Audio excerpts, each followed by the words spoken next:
People of the internet, welcome to Atheist Edge. I am your host, Kaz. How you guys all doing tonight? Sabrina and Jenni Morgan. Yes, hello. How's everyone out there in the interwebs doing? So, I have a big show tonight. We're going to be fundraising for Purple Rhymes with Orange, trying to get her a new car. And we have a link in the description for anybody who wants to donate directly to them. But if you want to send super chats, that'll be great. YouTube takes 30% of that. So we're going to, whatever you guys send for super chats, that'll automatically, the 70% will go straight to Purple. I will donate that to her. But if you want to give 100% of your money to Purple Rhymes with Orange, then go to the description and donate directly to her. If you send a super chat, we're going to stop everything and go ahead and read them. So that's going to be the housekeeping for tonight.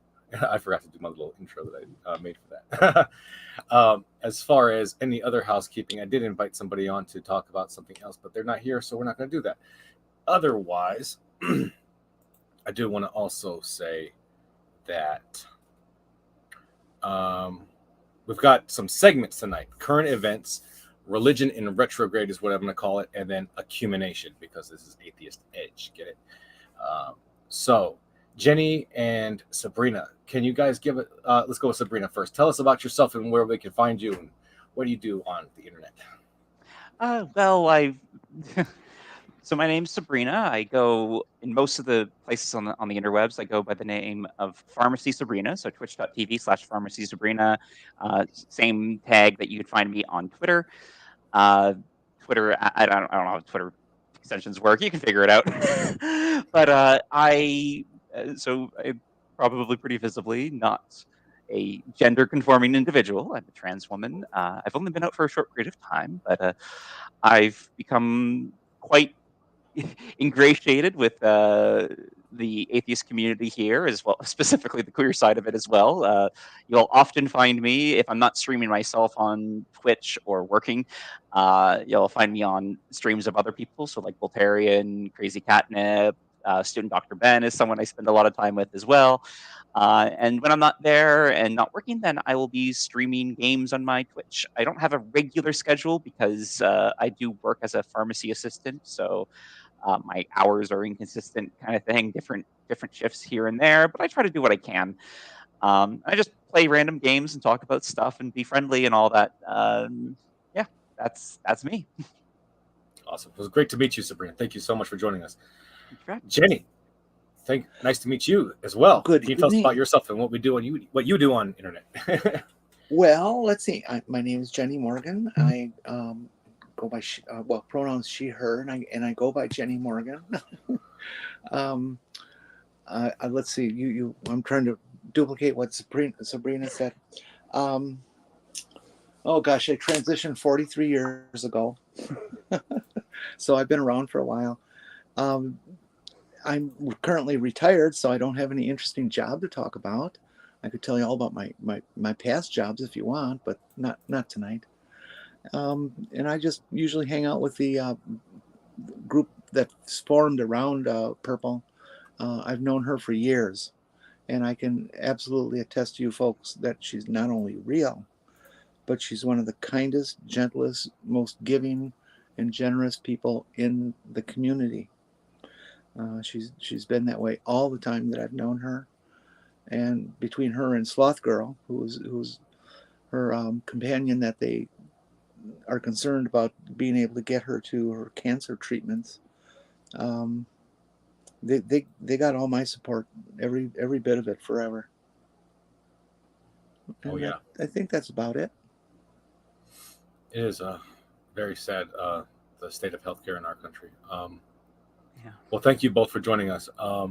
So let's go ahead and get into the meat of the discussion, shall we? I've got a little, what do you call it, introduction here for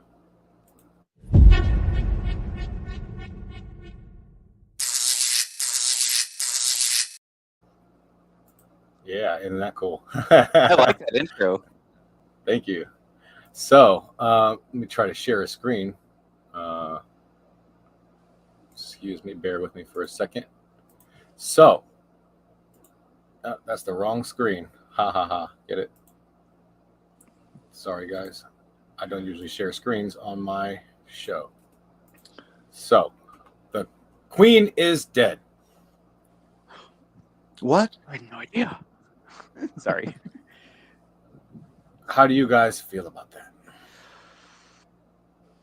Oh, go ahead. Yeah. Go ahead, Jenny. Gosh, this is tough. I have definitely a duality of sentiment about this. You know, part of me, a little essay that I wrote on that day started out by saying, I don't know if I should be preparing more jokes or if I should be sitting here in abject sadness. Because she's both for me. You know, there's all sorts of queen jokes that you are always able to tell, and people are certainly, you know, doing it now after she's passed. But she also was an amazing, strong, competent, you know, dedicated woman who's accomplished things that some of us can only dream of being strong enough to do. And I have a great deal of respect for her as a woman.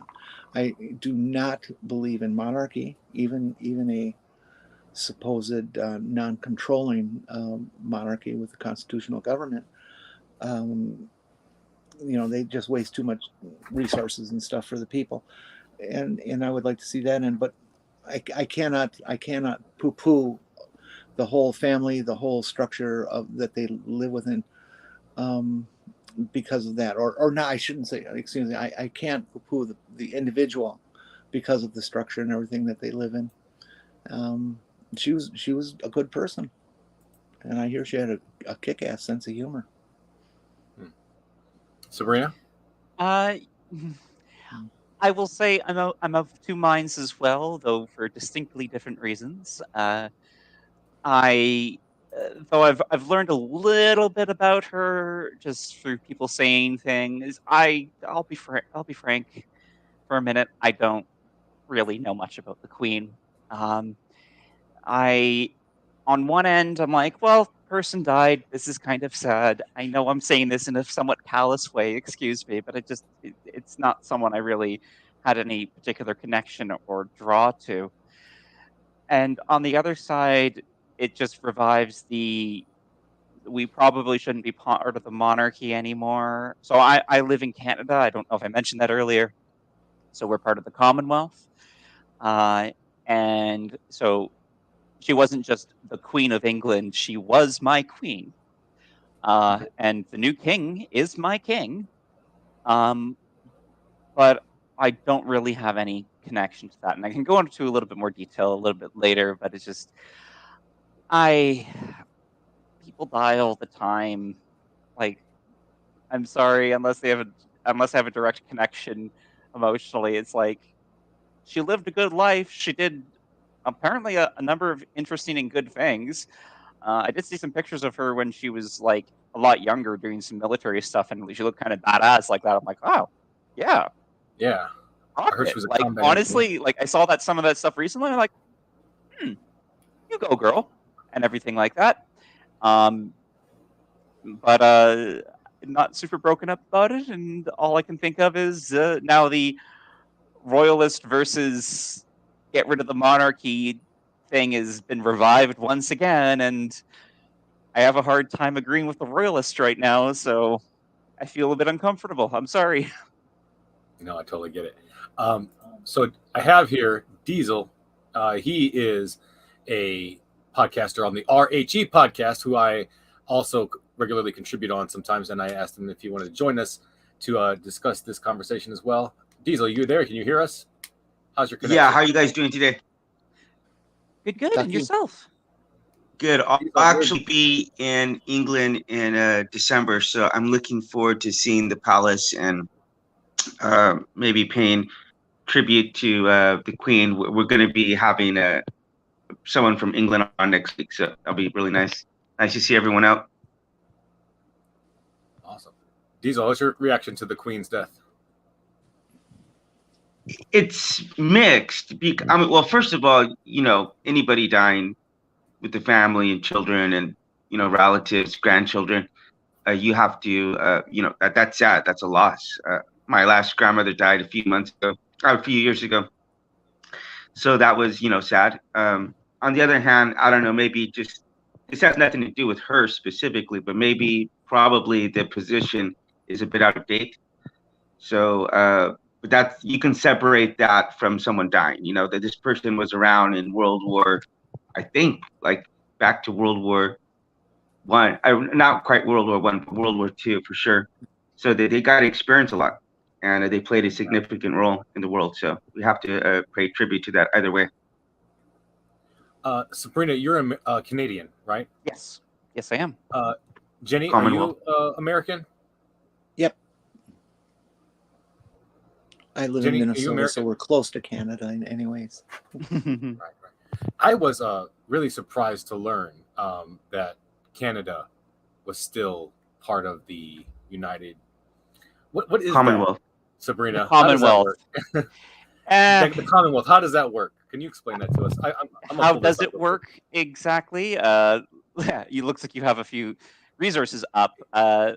My understanding is it's a somewhat casual association. I will say the way it's easier to describe by comparison. The way we relate to United Kingdom is the same way that Australia relates to the United Kingdom. Insofar as like we have our own constitution, we have our own parliament, but our head of state, just as it is in the UK, our head of state is nominally the monarch of the UK, so the Queen, now the King of England. Now I say nominally, and the importance on that is, so within Commonwealth countries, we will have someone fill the position of that and they're called the Governor General. At least in Canada, it's the Governor General. I don't know if they have different names in Australia. But here we have something called the Governor General. And they're an appointee, and they act as the representative of the head of state. So in this case, the representative of the now king, or representative of the crown is probably the easiest way to explain that.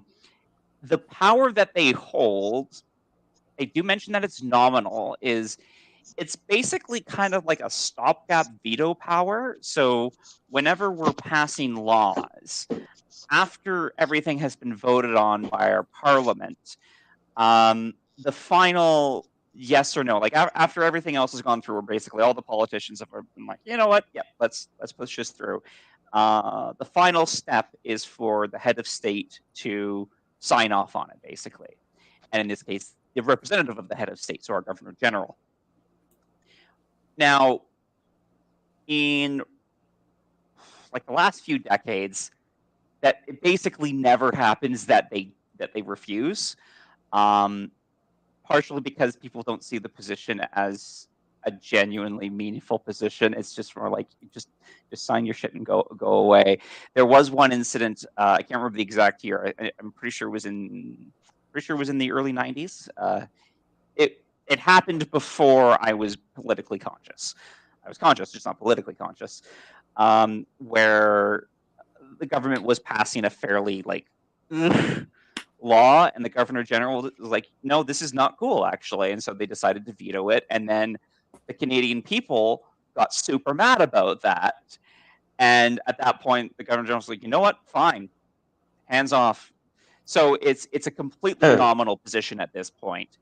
And knowing that and other things, it's like it's not serving the minimal need that it's supposed to serve, which is a final check and balance against a government that just wants to do whatever they want.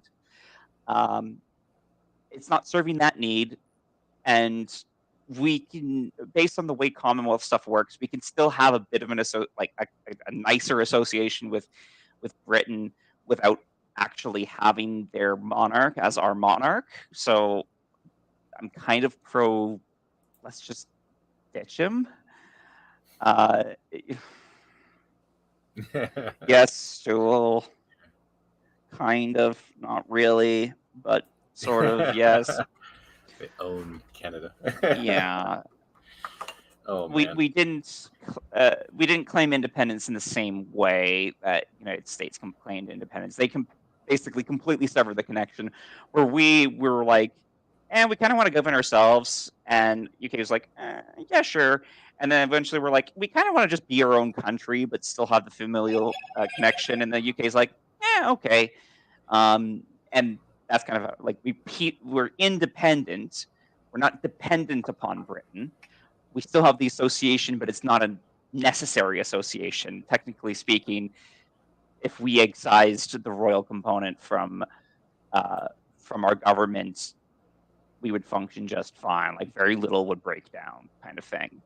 It wouldn't really have a big issue. We'd probably have to figure out how to change the governor general role. We could make an elected role. We could continue to let it be appointed, because right now they're not even appointed by the Queen. They're appointed by our Prime Minister. I think I might be wrong there, but it's silly. Anyway, I've probably talked way too much on this. My apologies. It's really confusing stuff, man. Yeah. The King Charles III, I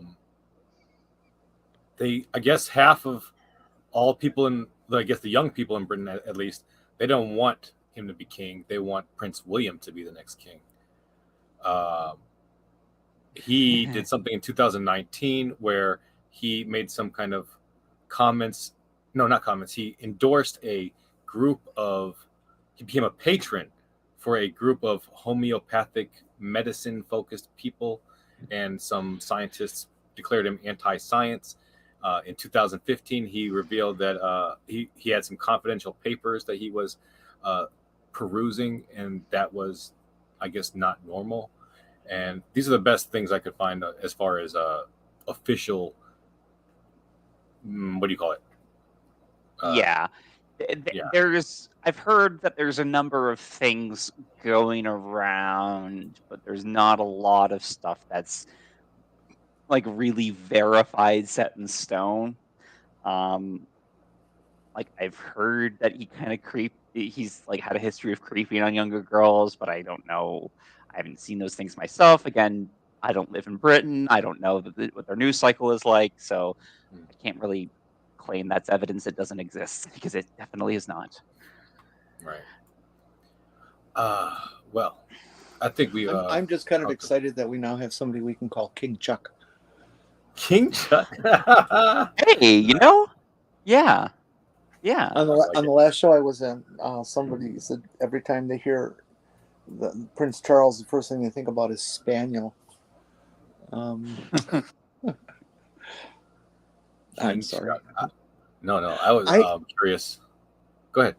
I was just wondering, Sadie, does Canada receive any sort of financial support from Britain, or is it just like a paper mill type Commonwealth relationship?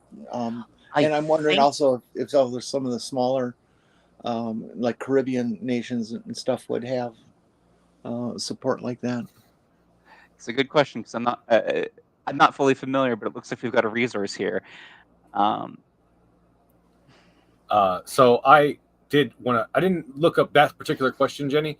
That's a really good question. I was wondering if Canadians were paying the crown, and it looks like they don't directly pay the crown, but their taxes do support the representatives of the crown. For instance, the governors and whatever lower level, what do you call it, titles that they have there in Canada. Also, and whenever they visit, any like accommodations, like so, the late Queen, or the current King, or even the other members of the royal family. So like when William and Kate came to Canada a couple years ago, these are all things like their accommodations and everything done is paid for like through government taxes. Mind you, the alleged counterbalance, and I do agree to this to a point, is a royal visit is a big tourist thing, and we do get a lot of economic movement and revenue from that. So I kind of would argue that those kinds of events usually balance that out. So and also that's not being paid directly. Like, it's not like UK is receiving that. It is, we are spending money on them in Canada while they're in Canada. So it's really only like the money is staying in Canada kind of thing. It's not unique to us. That was my understanding, and I wasn't sure if there's anything beyond that, but I don't think there is anything beyond that. It's just we pay for them to be here when they're here. And I was initially a little uncomfortable with that when I found out like we get a decent amount of money from like all the economic movement from just them being here, because people like really want to see there's plenty of royalists out there who really like to see the Queen, and it's a big event and everything like that. I'm like, oh, okay, I guess if we're getting money back that way, cool, whatever. I ain't going out to one of these events, but if other people are still keen to do it, sure, why not? I would. Oh, I'm sorry. Please go ahead. No. Please go ahead. No. I would just hope that there's a movement in Great Britain that Prince Charles steps on, advocates, if you will. Let him hang around a year or something like that. Just for his own little ego. But I think the monarchy really needs the youth of William and Harry, very much so. I'm hoping that because of their age and what the world was like when they grew up, that they have a lot of those younger generation values. Charles is just too old. I mean, he's only a couple of years older than me, and just based on the framework of generational knowledge and attitudes and values, I think he should go. I don't think he should be doing what he's doing. It'd be more likely that Harry and William type people would change the structure of the monarchy than Charles. He's way too bought into it. I just want to draw your attention, folks, to the GoFundMe for Purple Rhymes with Orange. Once again, right now we're at $5,120 out of the $7,000 goal. So let's see, what do you think? What do y'all think we can get that to before the end of this? We got 14 people watching right now. I don't know. Let's see. I would hope that we can get it to 5,300. That's what I was thinking too. 5,300 would probably be good. I'll be so happy if we could get to that.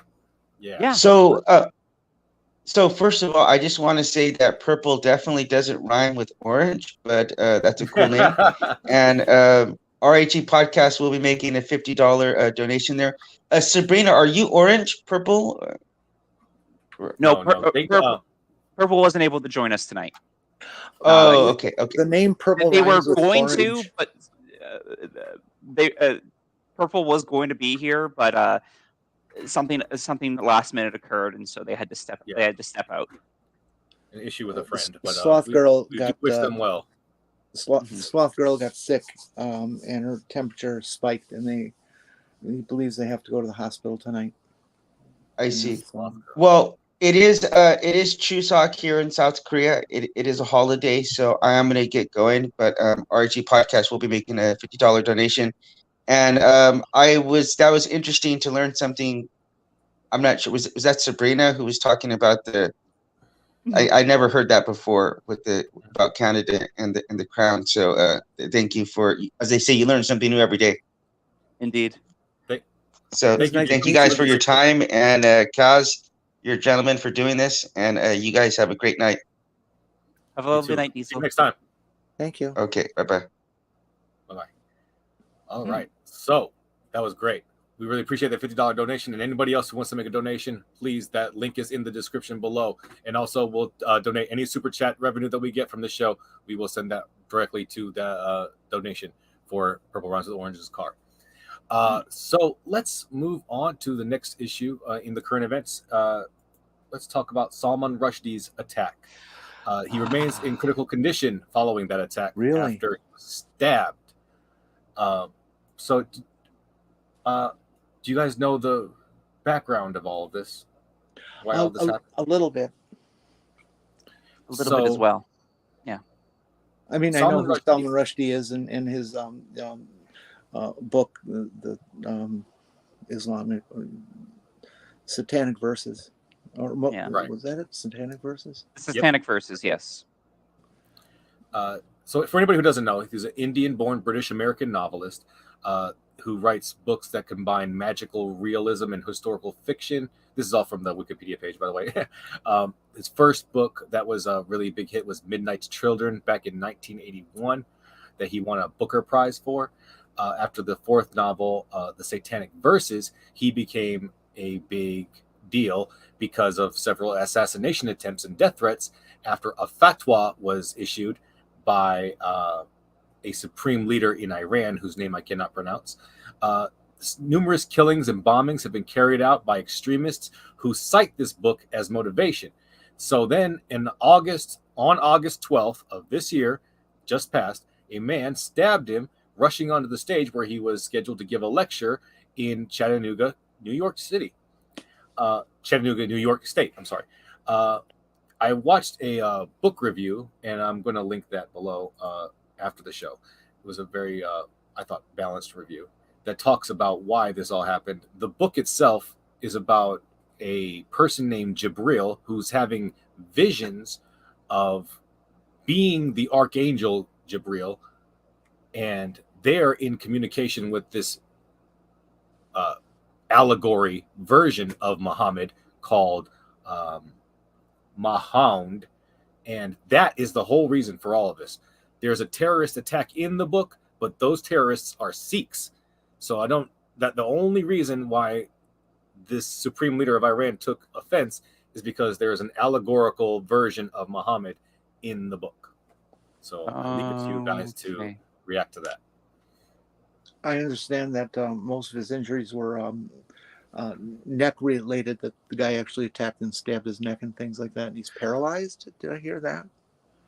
I'd heard that at one point, yes. I didn't know he was still critical. That's really bad for this length of time. Well, I think the article here was only published August. What's the published date? August 15th. So he may have been. He may be better. I'm gonna quickly check. Let's see if I can find something that tells us his current status. I have not read any of his works. He just doesn't write stuff that interests me. I do, but go ahead. I just wanted to say that while he was hospitalized, he was put on a ventilator that evening, and he had surgery. There was injuries to it. He might lose an eye. He had liver damage, and nerves in his arm were severed, from what I understand. I don't know if I know he's off the ventilator at this point. I'm not sure how much better he is than that. One of his arms was severed? Nerves in his arm were severed. Oh, okay. That's different. Mm-hmm. I'm sorry. Sorry. The thing that I get off of this is that for my personal feelings and values, I am real sick to death of any religion, not just Islam, but Christianity, Judaism, I don't care who it is, imposing their values on the public at large.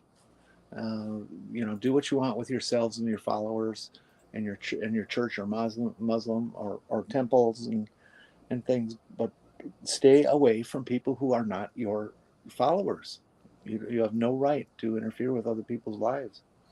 I don't care what your little books say about you have to spread your word to everybody. No, you don't.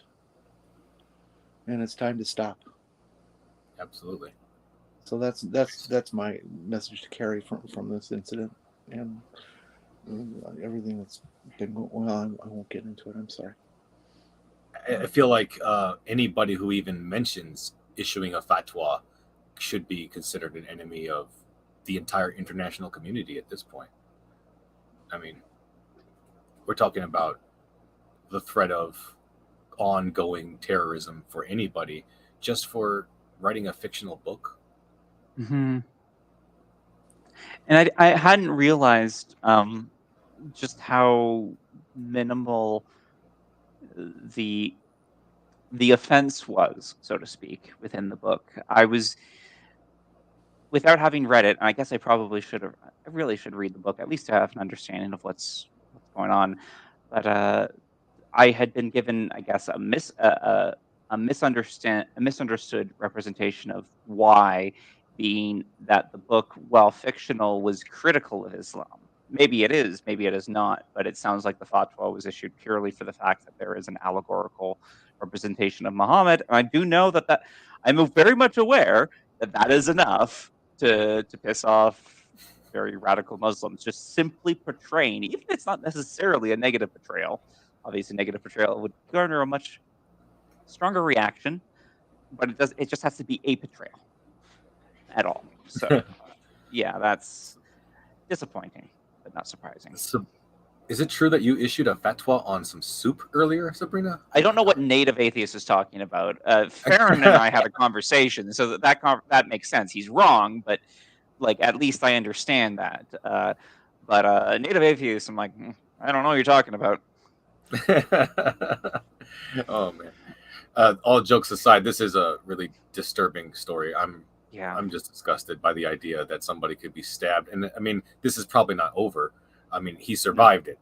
Luckily. Yeah, so he's going to get attacked again. Like, I mean, he's been targeted for a very long time. Like, I remember hearing about just Salman Rushdie and this whole like Islam attack on free speech, basically. I've been hearing about it for a long time, and I'm very thankful that he always continued to be like stand by his works. Well, remember that attack of the offices of some alternative newspaper in France? That was by radical Muslims too, because of their supposed blasphemous behavior or illustration of Muhammad. Apparently, you're not allowed to even draw a picture of Muhammad. Yep, no depictions allowed. And they held that for like ever, I understand, before they actually took action on it. In fact, I distinctly remember when that had happened. Even though he wasn't directly involved, people were talking about Salman Rushdie at that time as well, as a comparative discussion. Is and thinking about this particular trend, here we have Salman Rushdie, who's constantly getting death threats because of predominantly the satanic verses and his refusal to capitulate to demands. It's very much like everyone associates these events kind of thing. It literally was brought up at the time. And of course, once again, I'm really disappointed. I'm very happy that he's managed to live through this. If nothing else, this is a cool way of putting it. If nothing else, then just to point at the attacker and be like, "You fucked up. You excuse my language. Sorry, you messed up. You failed." I also don't want him to have to suffer either. And if he's going to be suffering, whatever he chooses, then this is just horrible. I think it's also fair that since we're talking about this and at this level, that we should maybe come to an agreement that it's not the whole religion that's this way, but it's the extremist fundamentalist types in any of the religions that are the troublemakers.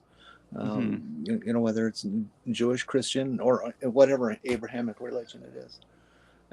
I will agree to that. I would like to see the mainstream religious people get a hold of their lunatics, quite frankly, and do something about that. There's nothing the world can do. It's the religion that has to deal with it.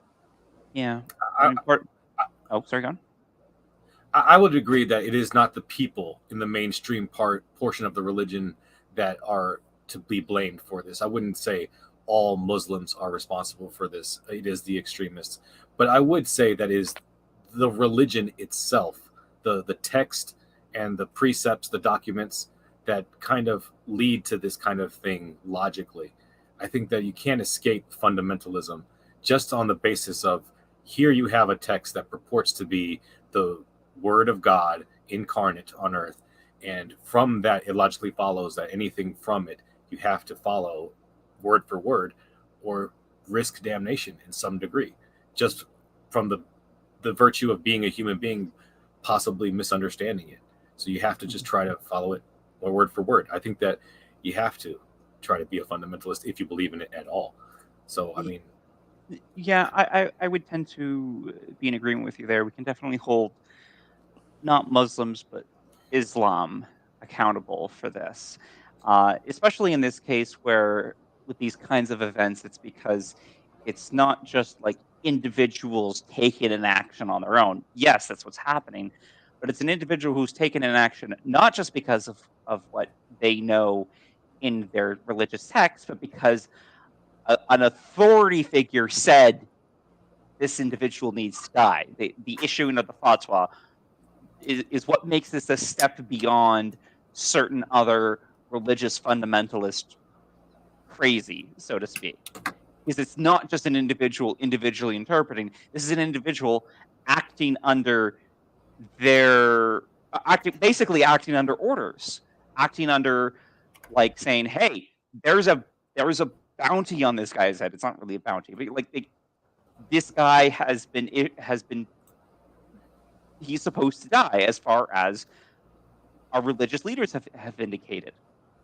And so I would definitely hold the world of Islam significantly more accountable for these kinds of actions than I would if it was a similar kind of attack. Like, I'm sure just by the name of satanic verses, without even reading the book, that there might be some Christians who are offended by it.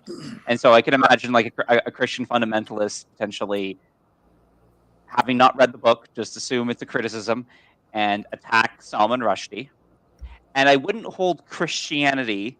I would hold Christianity somewhat accountable, but I wouldn't hold the Christian world at nearly as accountable for that as I do the Muslim world, because in that case it's the text and the culture and an individual.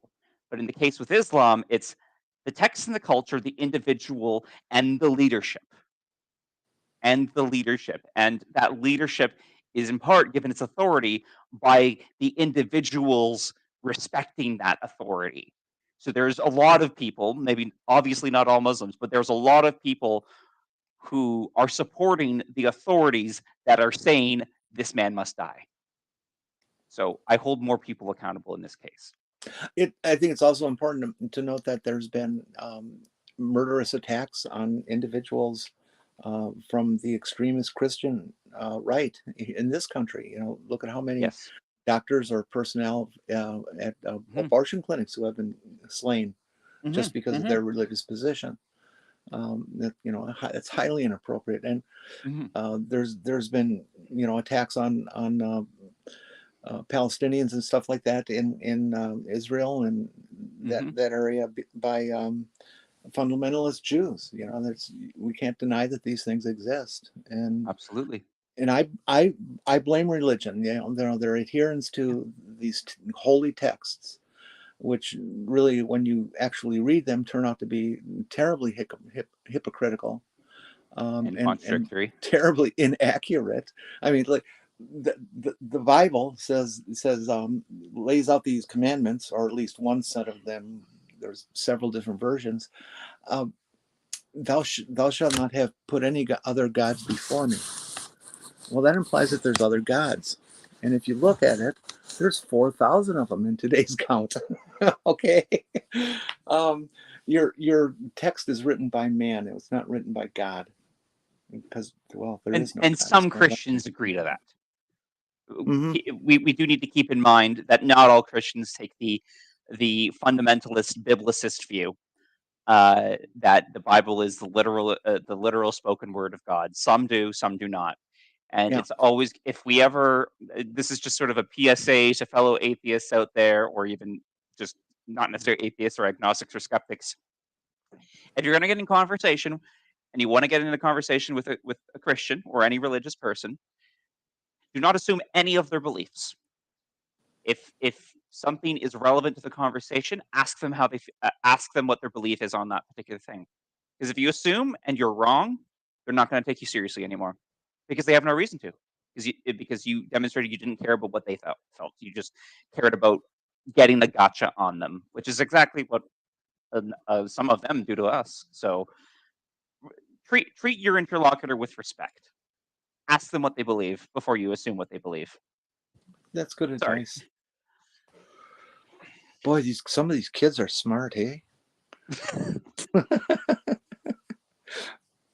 I was telling Sabrina earlier on a different show that I think that she's a very, very intelligent person, and we've just met, and so I'm impressed. So that's all.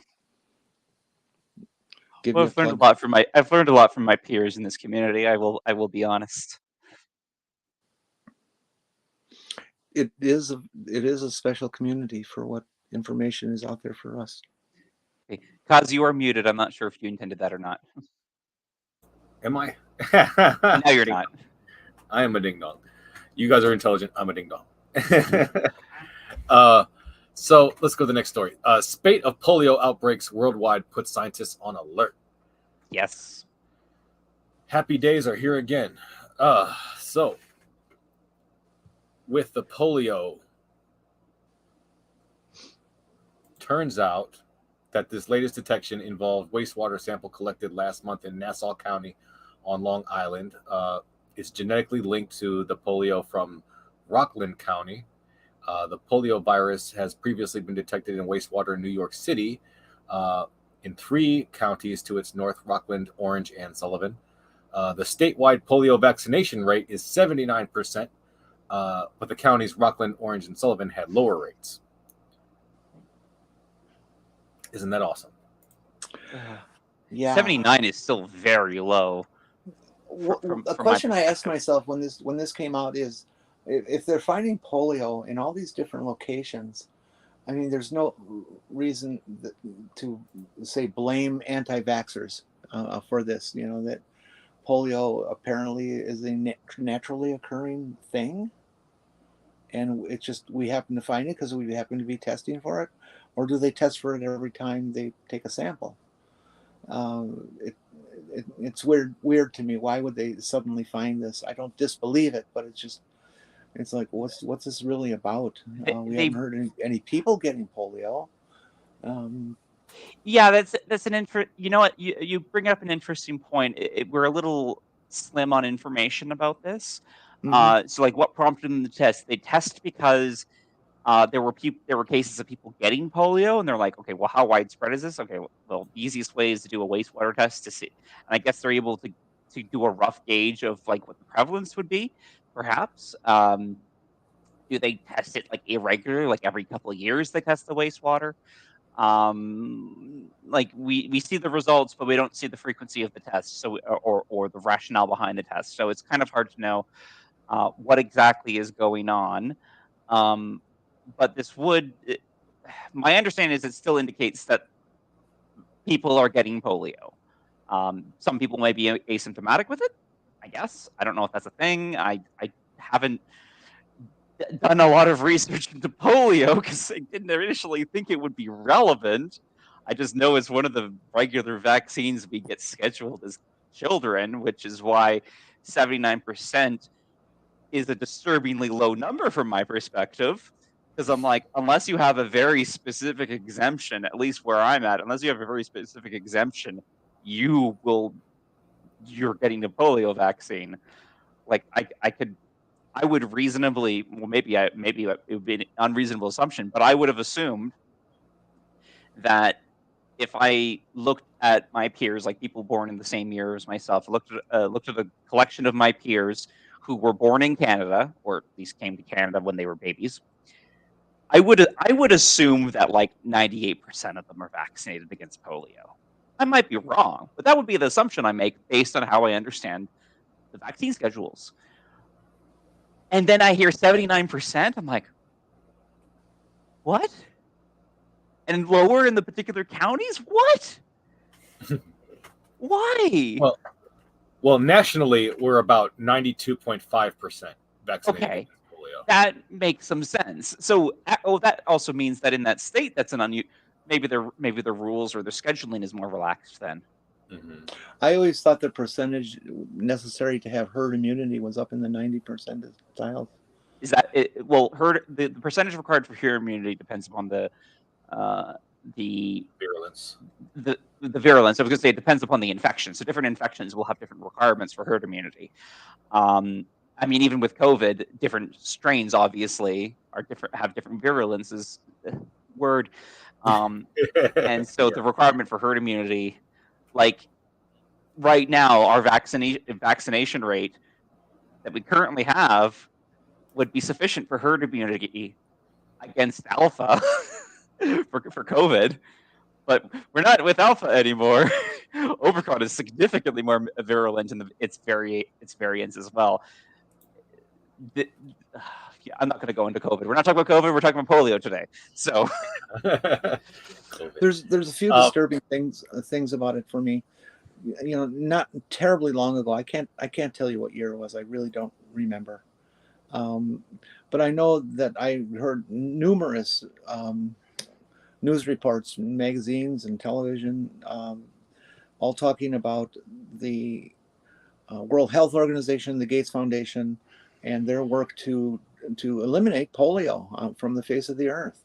Mm-hmm. And their you know, Gates, millions of Gates dollars went to polio vaccines, and I heard that the last part of the world that they were working was India. Mm-hmm. and they discussed the resistance that India, people from India were having, you know, because of various mythologies and things that uneducated folks seem to have. But it's just really disturbing to me that it's in America. I'm old enough to remember people dying from polio, and remember standing in line around the block to get my vaccination for it, twice, because there's two vaccines, I believe, and how horrible it tasted. It was a liquid that you shoot down. No, I can still. Oh, it was an oral vaccine at the time. Uh-huh. Oh, wow! I can't imagine that. No, well, it was the 50s, baby. And you don't want to catch polio, you know, and you don't want any of your children to catch polio. It is a horrible disease. People, if you haven't heard of an iron lung, go on Google and look it up, and see what the rest of your life could be like living in an iron lung. It's no damn fun when you're laying there flat on your back for the rest of your life, having a machine breathe for you. Yeah, it's and this is why I get really disturbed when I hear some people. I heard this in relation to COVID, but I mean this can be applied to pretty much any disease. I remember hearing people say like, "Oh well, natural immunity is better than vaccinated immunity." I'm like, "What are you talking about?" Yeah. You might think this is the case with COVID. If you can survive COVID, it's better. It's not, by the way. There's a lot of issues there, but I'm not going to talk about it because we're talking about polio today. So on polio, sure. A lot of people who get polio won't get polio again. Why? Because they're dead. Yeah. You know how many people are dead from? I actually don't know the numbers from like the early polio vaccines. But you know how many people die from polio vaccines in modern day? Pretty much none, hey? Pretty much none. The few times that they are, it's not usually the vaccine, not necessarily the vaccine itself, but obviously pre-existing conditions or immunocompromisations. But for the average person, because the average person is the one are ones who can catch polio. Vaccine ain't gonna hurt you.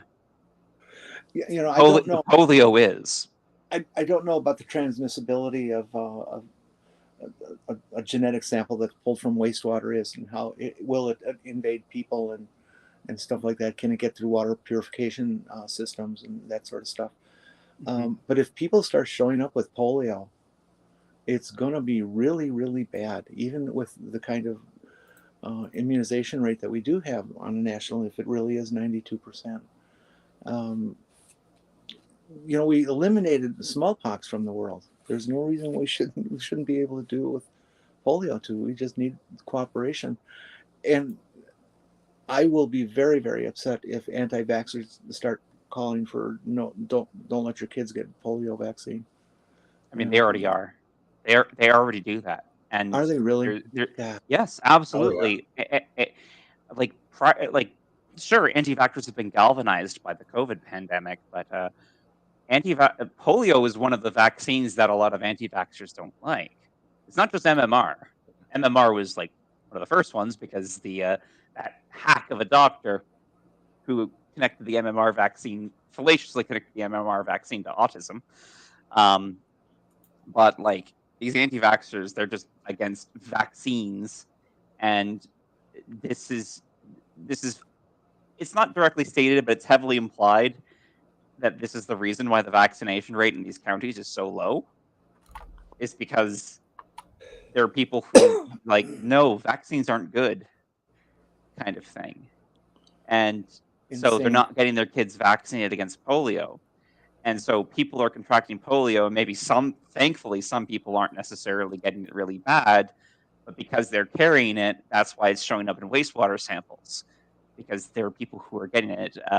And that means it's in the community. It's showing up in the wastewater. It means it's in the community.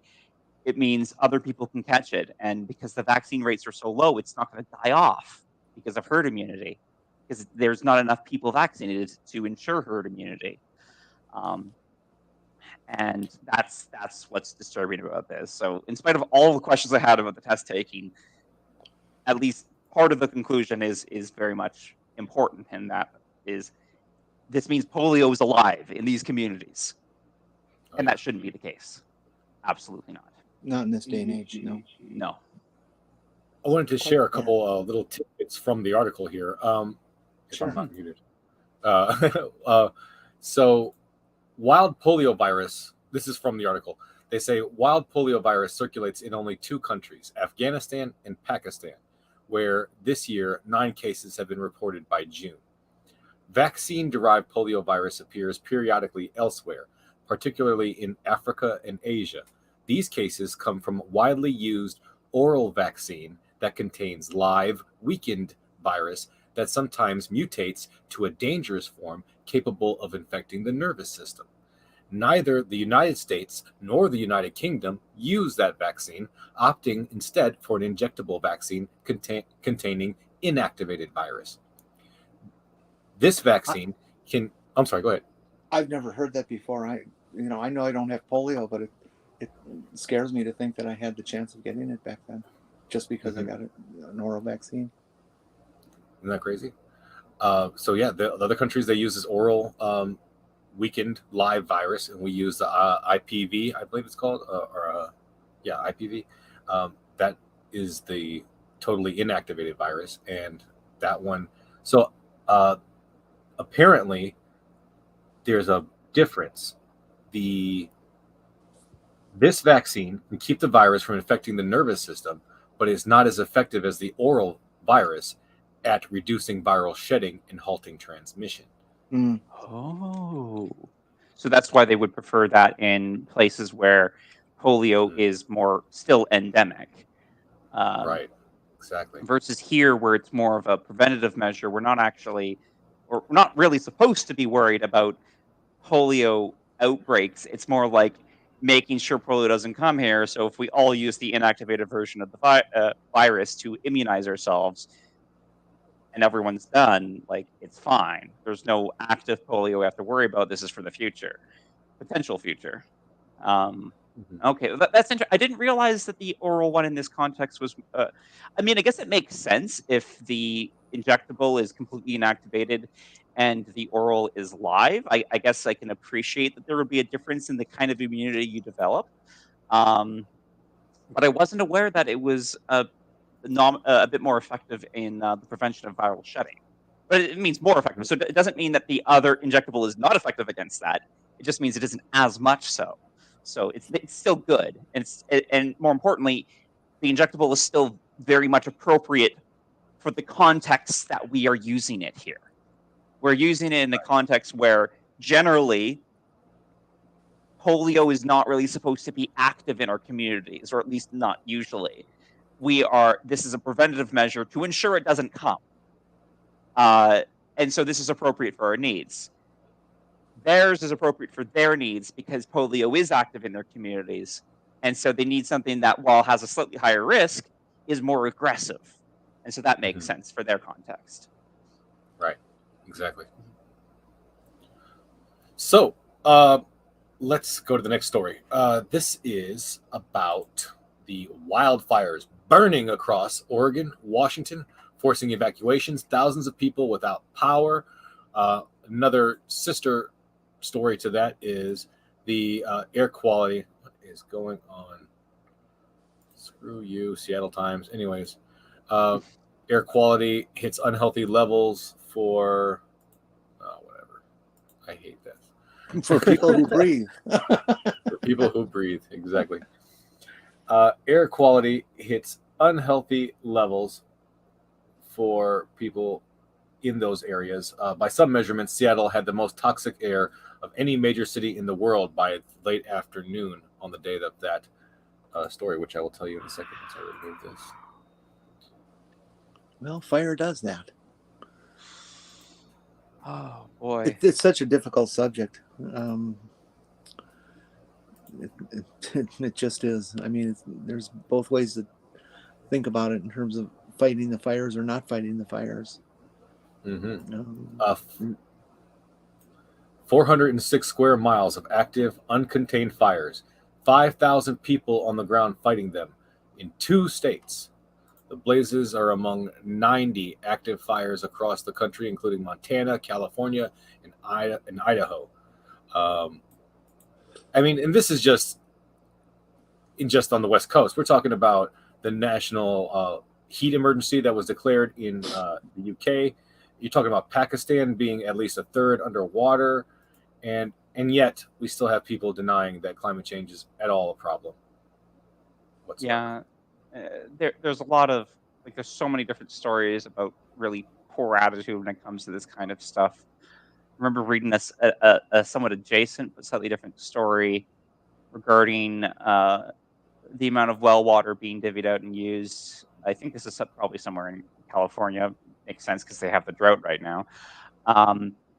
And they're just divvying out more water than there's available. And the attitude from the like the authorities is we can't tell people to stop. Like, that's literally your job, but okay, fuck you. Again, I'm not sure which state that was. It was just something casually, and it's just adjacently related. But yeah, just wildfires. Like, we have a similar problem in some parts of Canada here as well. Like, I think there were some recent wildfires in British Columbia.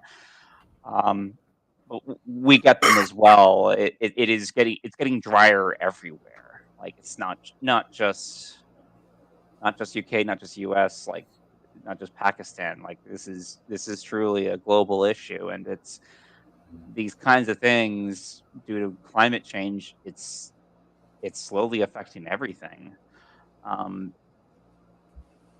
Like, it's not nearly as hot here as it is in some states down there, but I'm used to the temperatures I live with. I'm used to these colder temperatures, and it's getting warmer, and I don't like that. I wanted to stay cold. I wanted to stay below 20 degrees C.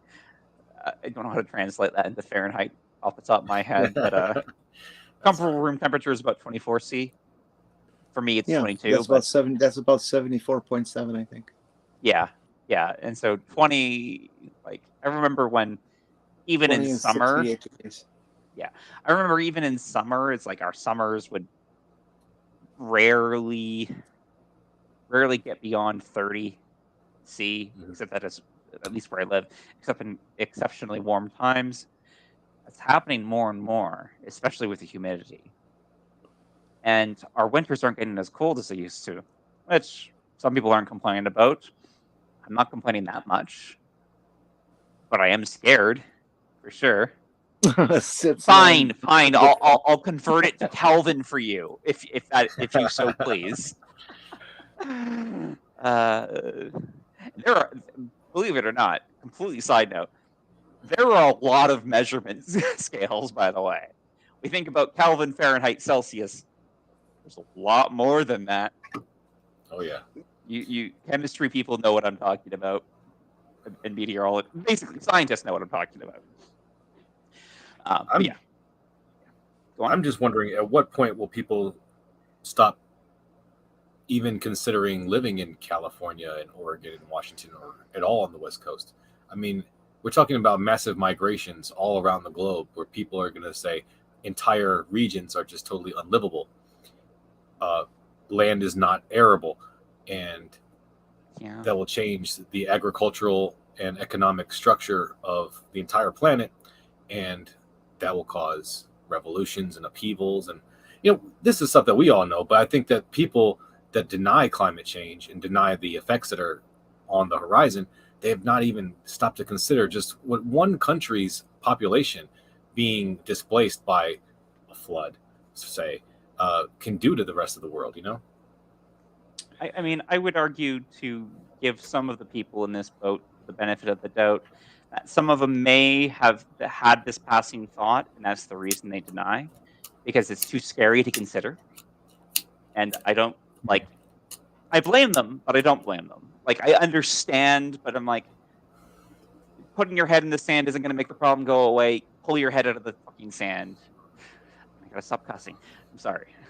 I know we passed the 7-minute mark a while ago, but I still want to be as cautious as I can. I appreciate it. The algorithm loves you. Yeah. Thankfully, I'm not a frequent cusser, but I do it periodically. There's so much to unwrap. England getting 40 degrees C. Oh my gosh. Shouldn't happen. There's this thing called the Gulf Stream that not only keeps them warmer than other parts of Europe, but should also be keeping it colder. And that apparently is losing its effect. And that's why it can hit those kind of temperatures. That's real concerning. They say as the Arctic melts, that it will be dumping fresh water into the northern oceans that's mostly frozen now, and that those water are going to change all of the not Gulf tides, all the underwater tides that not tides. What do you call it? The streams, the way the waters go under the water. Oh, I know the words you're talking. I know it. I know it. It's on the tip of my tongue. I'm sorry. I'm Currents. Memory loss is going on. Is it currents? The underwater currents? Yeah, it's going to change. It's going to change the nature and direction of currents, and it's going to be bad. Same thing's happening around Antarctica right now. There's a large bleed from a very, very, very large glacier that's going on. That's apparently like 50 miles thick or something like this, and it's bleeding all kinds of fresh water into the Antarctic oceans, and are beginning to change the krill that live there and all kinds of crap. It's really, really bad. I'm very concerned with people from the West and Southwest, and maybe even as far north as Oregon, Washington, and that sort, that it is going to become unlivable for them. They're already damn near out of water. The Colorado River is turning into a trickle. Yes. Yes. The aquifer that runs from Canada down to Texas is, starting to hit bottom. There's going to be real trouble. They're all going to come and try to steal water or live in the area of the Great Lakes Basin. It's the world's largest supply of fresh water, and the Great Lakes Basin states need to be ready for that influx of people and demands.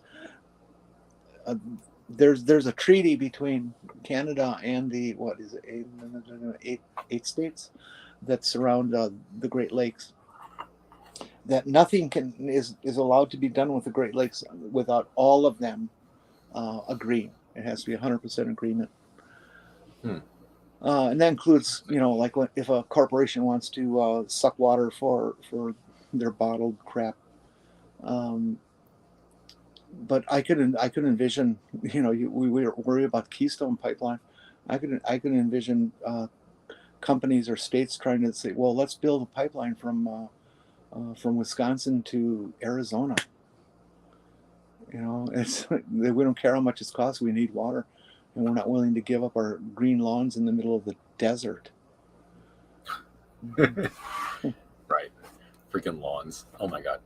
We should do a whole episode on lawns. Yeah, I don't know why we still think about lawns. I'm like, they're kind of not necessary. Hey, look, it's purple. So I want to remind everybody why we are here. The whole point of this show tonight is to help Purple Rhymes with Orange get a new car or gently used car. So we are, what did we say we were at the beginning? 5,120. So it looks like $50 has come in so far. Still not where I wanted to get us to yet, but we still have some time left in the show. So let's keep them going, guys. The donation link is in the description. If you have any disposable income and you want to help Purple, please click that link. And also, if you feel like sending a super chat, 70%, 30% goes to YouTube, but the rest of it will go straight to that. Anyways, let's go to the next story, shall we? We're going to go with the next segment, actually. Boy, we're just cranking it out here. So the next segment.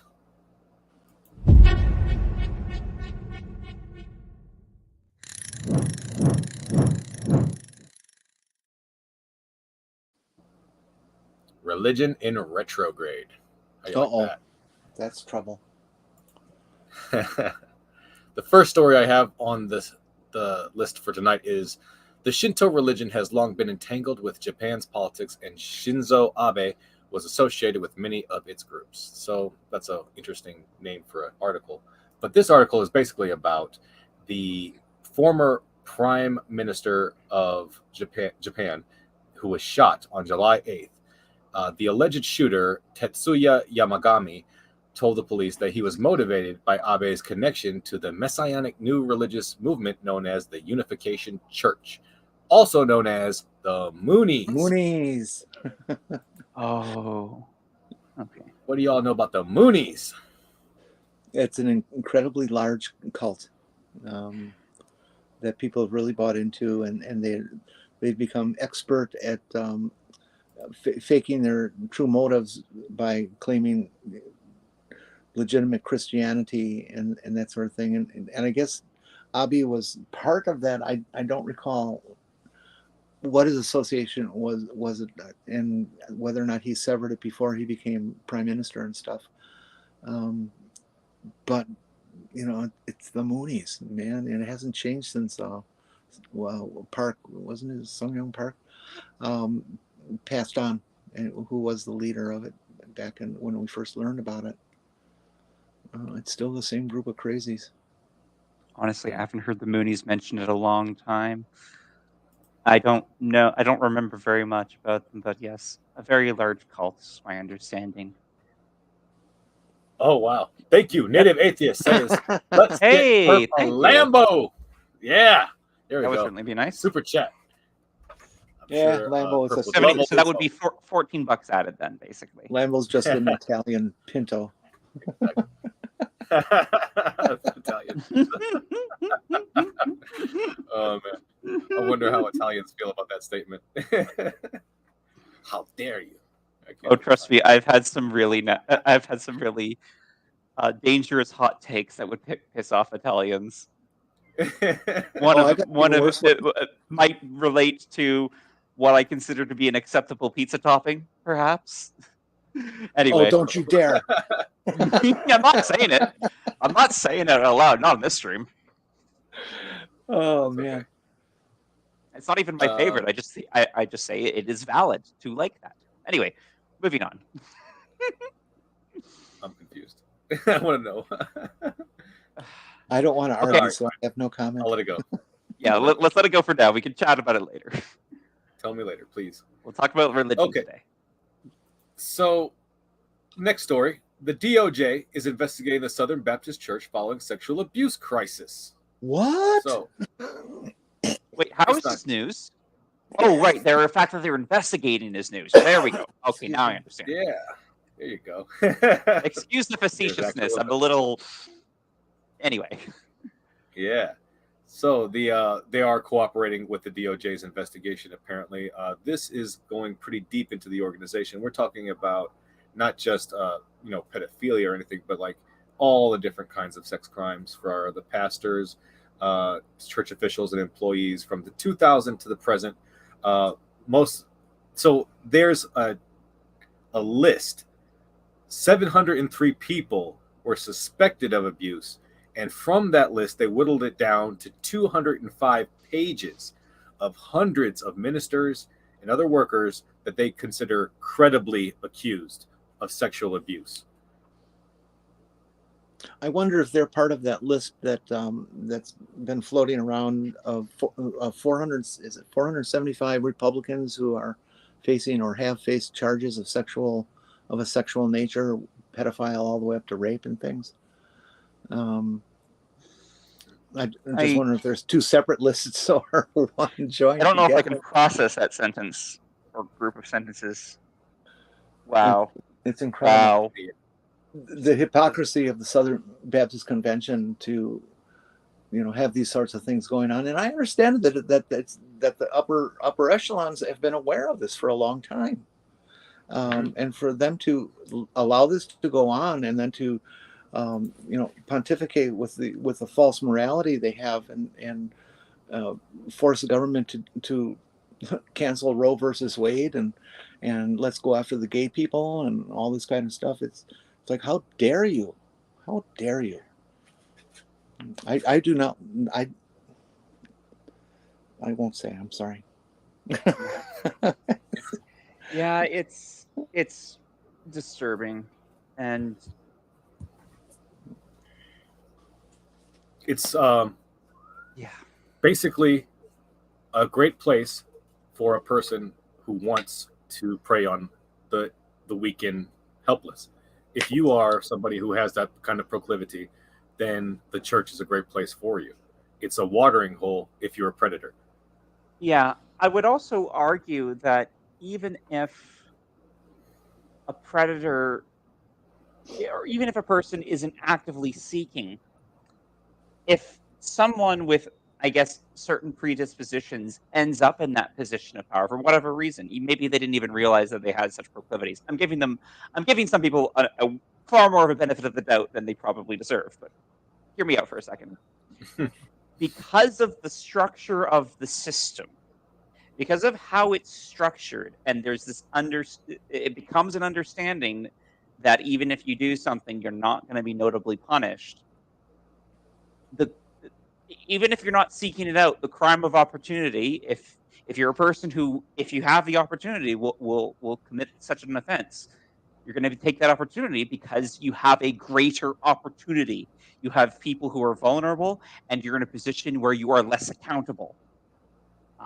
So it doesn't surprise me. So I speak of this when I say personal experience. I don't mean I've been hurt or anything like that. Personal experiences I grew up in a Baptist church, not a Southern Baptist church. We don't have many. We do have some. We don't have many Southern Baptist churches in Canada. There's relations, but like Southern Baptist is somewhat distinct from the other Baptists. But regardless, it's still, there's a lot of similar culture stuff. The church that I had attended didn't have strong associations with other churches, but in fact, one of our pastors did get found in this kind of position. I think from what they allege, from what was actually quote unquote proven, it was only words, like basically very inappropriate talk and text, but it doesn't change the fact that like he did this because probably opportunity. He was in a position where he was the youth pastor, or like the pastor that was at least close to a lot of the youth. So he had access to a lot of young persons and not a lot of accountability in that regard. And then this happened, and in hindsight, I'm not very surprised because it's position of people are vulnerable and perpetrators are not necessarily. I mean, he was held accountable ultimately, but it doesn't change the fact that the action was probably taken because he wasn't very likely to be held accountable. In fact, the only reason he ended up being held accountable was because parent of relevant child ended up seeing them. They weren't even looking for them. Like, they just happened to see the messages, kind of thing. And then brought that to the attention of the leadership, and then they went to the police. And thankfully, the leadership went to the police on their own accord, and that was his own problems. But I'm not going to air out my old church's dirty laundry anymore. But this shit happens, and it makes sense, unfortunately. It's An excellent illustration of the absolution of innocence of its church leaders. Was that story that was around for several months ago. It started to show up, where this young woman, I believe she was 15 or 16 when she did it, came up to the front of her church in front of everybody and stated that their pastor of that church had raped her when she was a 12, 13-year-old, something like that. And now that she's old enough that she's confident enough to say it, that she said, this is what happened, and it was on these days, and this is what went on. And the church members who were there,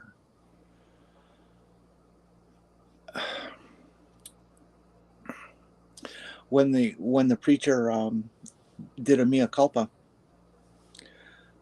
came up and embraced him and hugged him and all this stuff, and ignored the girl. It's like she was the one who was shunned, and the pastor was revered. That is a warped religious institution. Absolutely. The Southern Baptist Convention is the religious group that is behind the Dominionist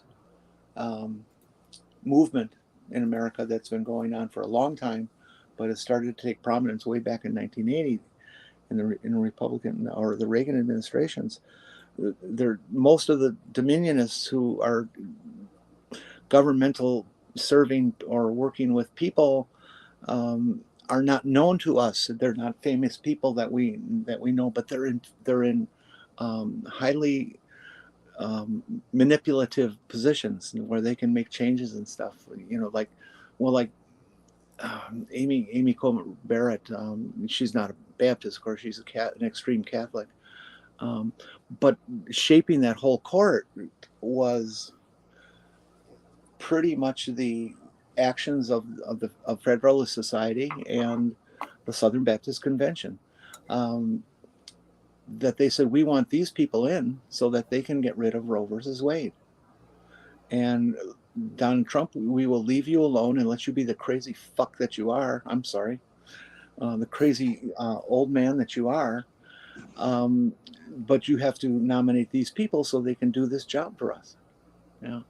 The Dominionists want to establish a theocracy, an authoritarian theocracy in the United States. They are nationalist or religious organizations. There's no two ways about it. They're dangerous. They're a minority religion in the country, but they've been allowed to run roughshod because they vote. Yeah, because they're the ones who read The Handmaid's Tale and think it's a good thing. Yeah, it's a documentary. It's interesting because in The Handmaid's Tale, they burned a bunch of churches. They burned a bunch of other religious institutions. Just because one Christian organization rises to power doesn't mean they all will. And just because you think that this is a good thing because you've got some Christians in power, they might be executing some of your agenda, but it doesn't mean that you're on their side. It doesn't mean they're on your side. No. Well, no, I think some of the Christian denominations are aware of that. I'd be reasonably confident that Catholics know they're in trouble if Baptists get a significant amount of power.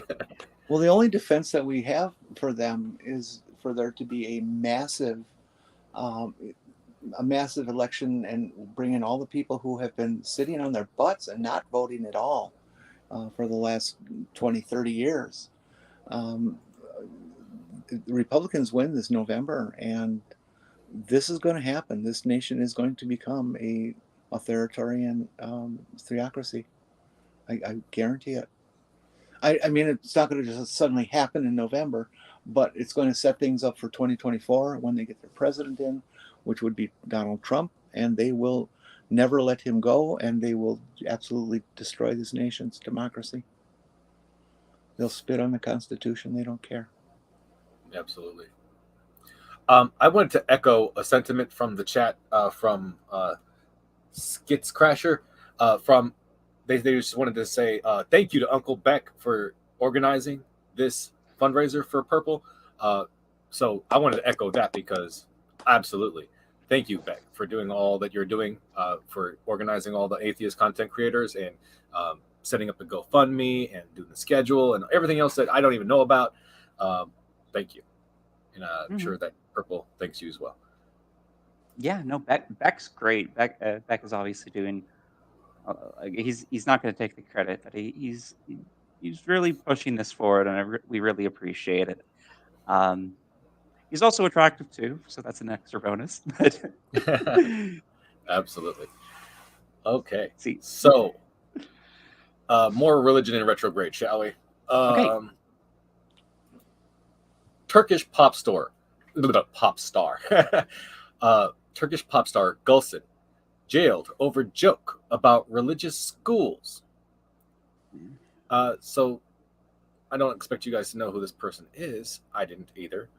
But she is a pop star from Turkey who made a joke about the school that she went to when she was growing up in Istanbul.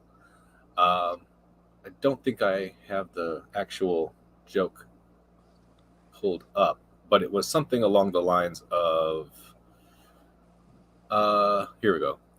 The charges were based on a joke that Gülsen made during an April concert in Istanbul, where she quipped that one of her musicians' perversion stemmed from attending a religious school. Okay, well, I don't get them. So she made a joke that they get upset. She made a joke that the imams were perverts at her school, and because of that, she's in jail now. Well, I'm wondering if it was the mainstream religion there that did that, or if it was the extremists. Yeah, you know what? I do have it actually. I don't know if you can hear it though. Yeah, I'm not hearing any audio here. Right? Yeah. Well, I think it's actually it's a different language anyway, so you can't. Here you go. Oh, yeah. I mean, it's captioned here. He studied at Imam Hatip. His perversion comes from there. That was it. You can't hear it in English anyway. So. Well, we did arrest George Carlin for 7 words in Milwaukee. Oh, really? Wait, was he actually arrested for that? Wow. George Carlin in 1971 was at the local celebration called Summerfest. It's just this massive music festival that goes on for a week, and everybody who's anybody in music is played there. And George Carlin was the entertainment one night, and he came up and he did his usual routine, which at that time included the 7 words you cannot say on television: shit, fuck, piss, all, blah, blah, blah. And the Milwaukee cops after the show came up and arrested him and took him to jail for profanity. How was that? It was in papers and everything. Is profanity actually, or at least at the time, was that actually something that was illegal, or just something they just bullshit? Like, you're being profane. The 7 words that are on, you can't say on TV. I just mentioned a few of them. Yeah, they're words that if you scream and yell out in public, the cops may arrest you for it. Now, the Supreme Court, as I understand, did have a case where they basically said if somebody wants to be in public and scream the word F you, that's their freedom of speech. Like you can't arrest them for that. But that doesn't mean people don't actually get arrested for it and then have to be let go or no charges happen and stuff like that. Yeah. That's sort of where I was going.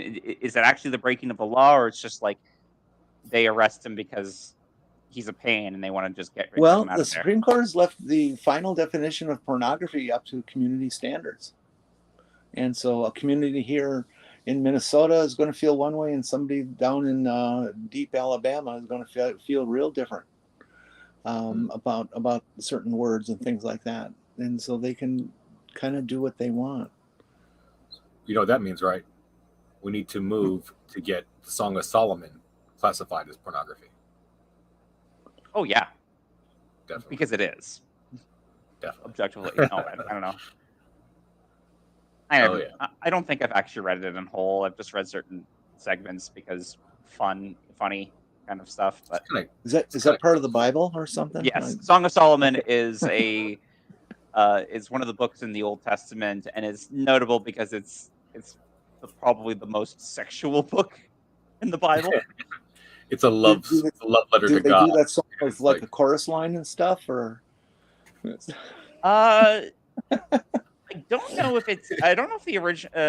the original thing would have actually been in song structure. I don't know if Song of Solomon is a literal, like it was a song, or if it's a figurative, like this is the song, like metaphor, song as metaphor, rather than song as literal. So I don't know. I don't know enough about the history of that book. The Bathsheba top 40, huh? Delightful. I apologize if there's anybody out there who's offended by that, but I really can't help myself but to be irreverent about religion. That's what the point of this section is. That's the point of this segment, to be irreverent of it. So, and here's a good reason to be irreverent of it, because here's two Saudi sisters that were found dead in Sydney, were a suburb of Sydney, that claimed asylum for sexuality and religion, but were denied. So here they are, two sisters. Their names were Asra and Amal Abdullah Al-Sahi, 24 and 23-year-olds, respectively, found dead in a suburb of Sydney called Burwood. The police found their bodies after they were carrying out a welfare check, and the sisters owed thousands of dollars in rent to their landlord. They had been dead for more than a month when they were found. The authorities were not able to figure out the cause of death. There were no signs of forced entry in the apartment. They fled Saudi Arabia together in 2017 and made their way to Australia seeking asylum. One of the sisters was seeking asylum because of a forced marriage, and the other because she was an atheist. I'm sorry, one of them was a lesbian and the other was an atheist. So that was the reasons that they put on their applications for their visas for asylum. And now they are both dead. More religious extremism, I would bet. So and I was about to say we can't technically say that this is because of religious extremism, but we can. Whether their deaths were foul play or suicide, in both cases, it was due to their circumstances caused by religion. We can reasonably conclude that that's why they're dead. Even if we don't, even at least as far as the article claims, we don't actually know how they died. Don't know if there's been any updates to that sense, but well, I sure hope that they find out an actual cause of death. I think that's pretty important in this particular case. Yeah. We probably can't say for 100% certainty who killed them and when and how, but it strains credulity to try to say that it was anything other than some kind of religious extremism. Yeah. I for some time now, and it's partially because I'm an activist and partially because I'm paranoid, fully expect that if the right wing does get control here, that myself as a trans woman is in great danger, and I intend to flee to Canada and ask for political asylum because of fear of death.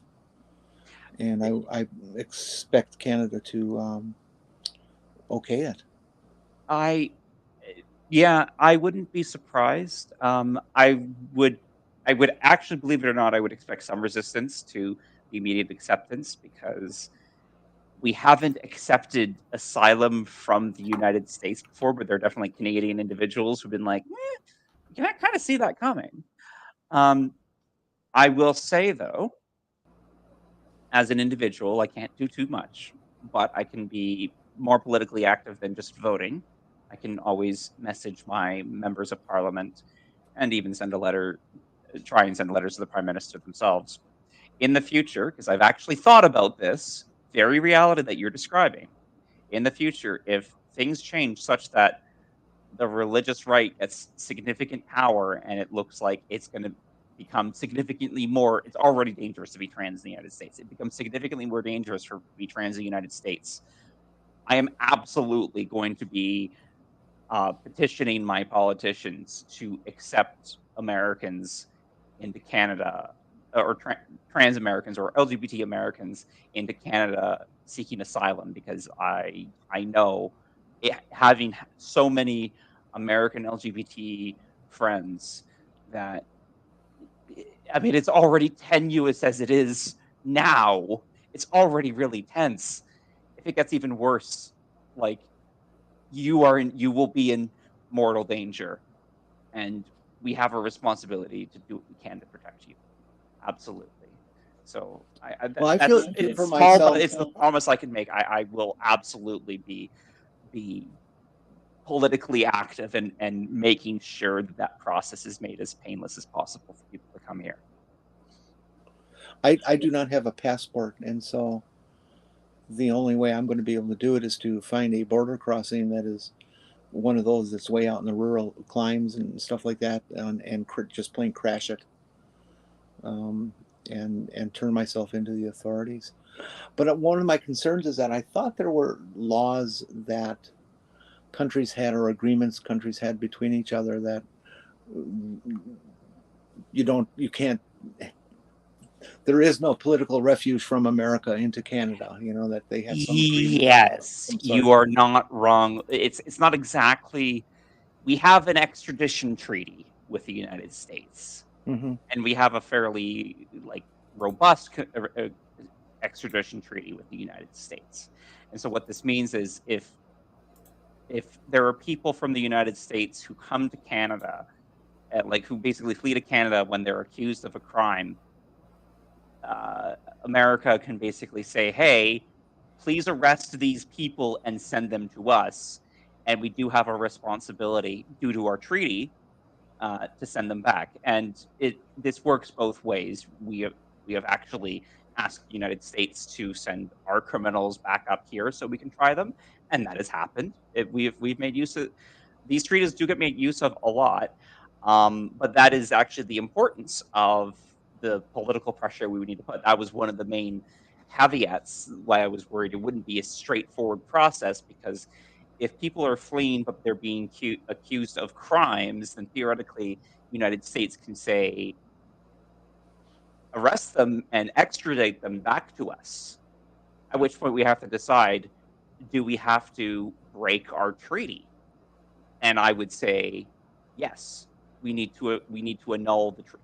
I would actually probably start pressuring them. If it seemed like on the political horizon things are going to get significantly worse for LGBT folk, I would basically be like, whoever the prime minister is, we need to get started on the process of annulling our extradition treaty with the United States, because we're going to be getting people who need to claim asylum.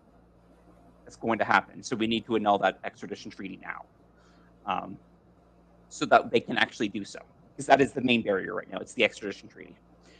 I would think that acknowledging the fact that people such as myself would be fleeing the country because we've committed a crime, which is, I believe that they're going to make being trans a crime. That they would realize that, well, this is a law that's being written to force one particular religious morality on an entire populace, and that they would see it as a crisis issue and be willing to break a treaty, for example. Yes. Absolutely. But there were definitely, one of the issues is we don't always have reasonably minded people in power. We have had our conservative governments. which would be a bit more resistant to making an enemy out of the United States. I mean, honestly, all of our governments would be resistant to making an enemy out of the United States because that's very dangerous for us. The United States is our biggest trading partner by a significant margin. We rely on the United States for a lot. Absolutely, I fully 100% agree with you that would be very reasonable grounds for us to break that treaty. But it would still need to be done. It would still absolutely need to be done. And the notable thing is, by the way, you mentioned that is one of the significant sort of complications about extradition treaties in general is that we normally would honor an extradition treaty even if the law broken that is asking for that would justify the extradition is not something we have illegal here.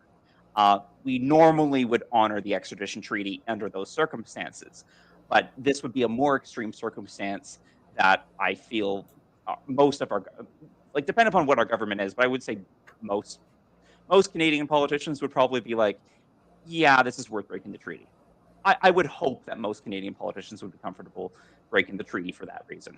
Well, I think that if we recall back when Roe versus Wade went down, that Trudeau said in a public statement the next day, or a couple days, whatever, that Canada would be happy to provide abortions to those people who it was just made illegal, and welcomed them across the border. So I would think that they would be able to find that being trans or LGBT is in the same category of topic. Yeah, that makes sense. Makes sense to me. Yeah, I mean, definitely if this happened where we had Trudeau or a similarly another prime minister of a similar political mind, I don't think there'd be any real issues with that. I'm just again forward looking. Like, will this happen when Canada has another conservative government? I certainly hope that doesn't happen, but it could. So I am at that point, I'm going to have to apply a lot more pressure. I'm going to have to get a lot of people involved and be like, our government. We have a conservative government that probably is far less willing to extend the olive branch to our LGBT friends in the United States. Let's do what we can to ensure that in spite of them being conservative, they still are Canadians, and this is what Canadians want. Canadians want us to take care of LGBT folk. Let's take care of LGBT folk. I thought for sure that I'd heard at least of one or two cases of people coming from places like Turkey with LGBT issues, and Canada brought them in. Yep, that's happened. Yeah, okay. I'm aware of that happening. One of the complications is that a lot of things are taken case by case. So there are also people who've claimed asylum from similar circumstances, or similar, not the same, and similar reasons, who may have been denied asylum. And I'm not sure on what grounds they get denied. If it's maybe it seemed like they were lying, or maybe capriciousness of whoever was doing the assessment. I don't know, but I do know that we accept people for asylum for LGBT reasons, and I also know that we've rejected people. So I'm not sure what the volume of those are. I'm pretty certain that Trudeau will do the right thing. He's too cute to do the wrong thing. Yeah. You see the blackface videos? No. I was trying to. I do whatever. Man, Trudeau. Yeah, well, Trudeau's an interesting fellow, that's for sure. So I got a last segment here before we get off the air. But before we go to that, I just want to pull this back up one more time because we are still at 5,175. Let me reload this. Yep, still at 5,175, folks. Let's get some more donations in there because Purple needs a new car. Hey, Peeps, if you're low income like me, if you can put in $1 or $2 or $3, that matters. That helps. It does. GoFundMe doesn't steal money from fundraisers like this, and so every penny you put in is going to help the issue. Nobody's insisting that you got to put 5, 10, 50, 100 or something like that. Just a couple of bucks is going to be useful. Mm-hmm. Absolutely. And Purple is also linked in the description below. So and Beck, and of course my guests, Sabrina and Jenny. So if you like what they've heard, if you like what you've heard from them tonight, if you want to help Purple without giving any money, you can always subscribe, like, and share her videos. I'm sure she would really appreciate that, always. So with that, let's go ahead to the next and final segment. Yeah. Oh boy, are we gonna talk about bowling? No. Homelessness, the centerpiece discussion for tonight.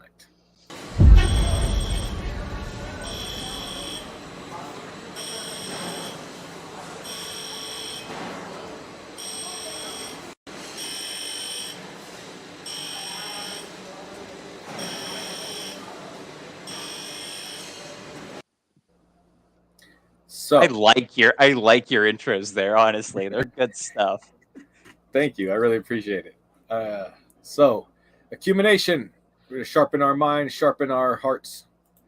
That's not the right one. So homelessness.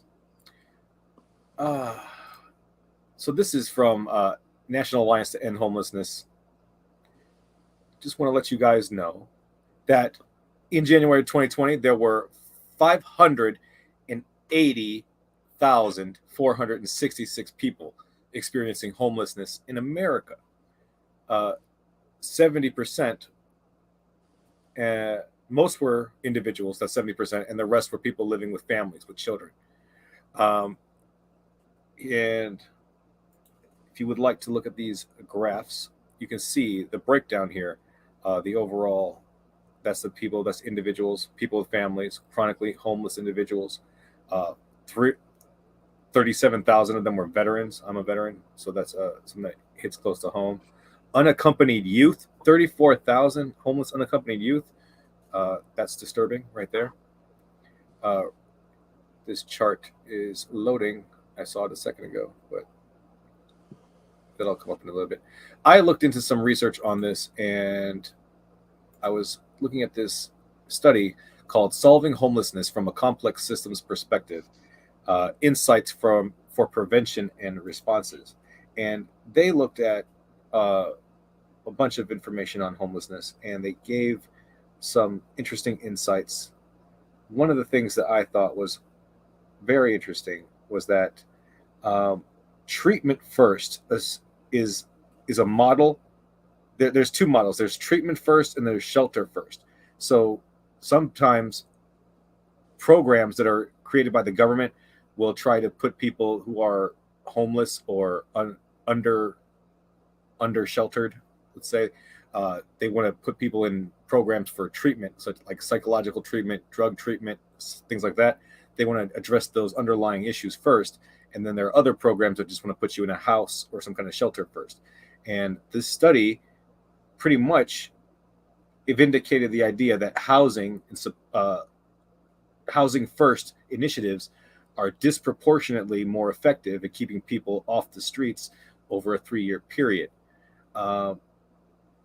Marginalized communities experience homelessness more than anybody else. Movement through the system depends on the philosophy of the regime in charge at the time. There's so many different little factors that go into this, and I'll talk about that a little bit more. But I just wanted to let you guys hear all that, and then we can go off of that for now. So, what do you guys think so far? Well, actually, go ahead, Jenny. No, go on.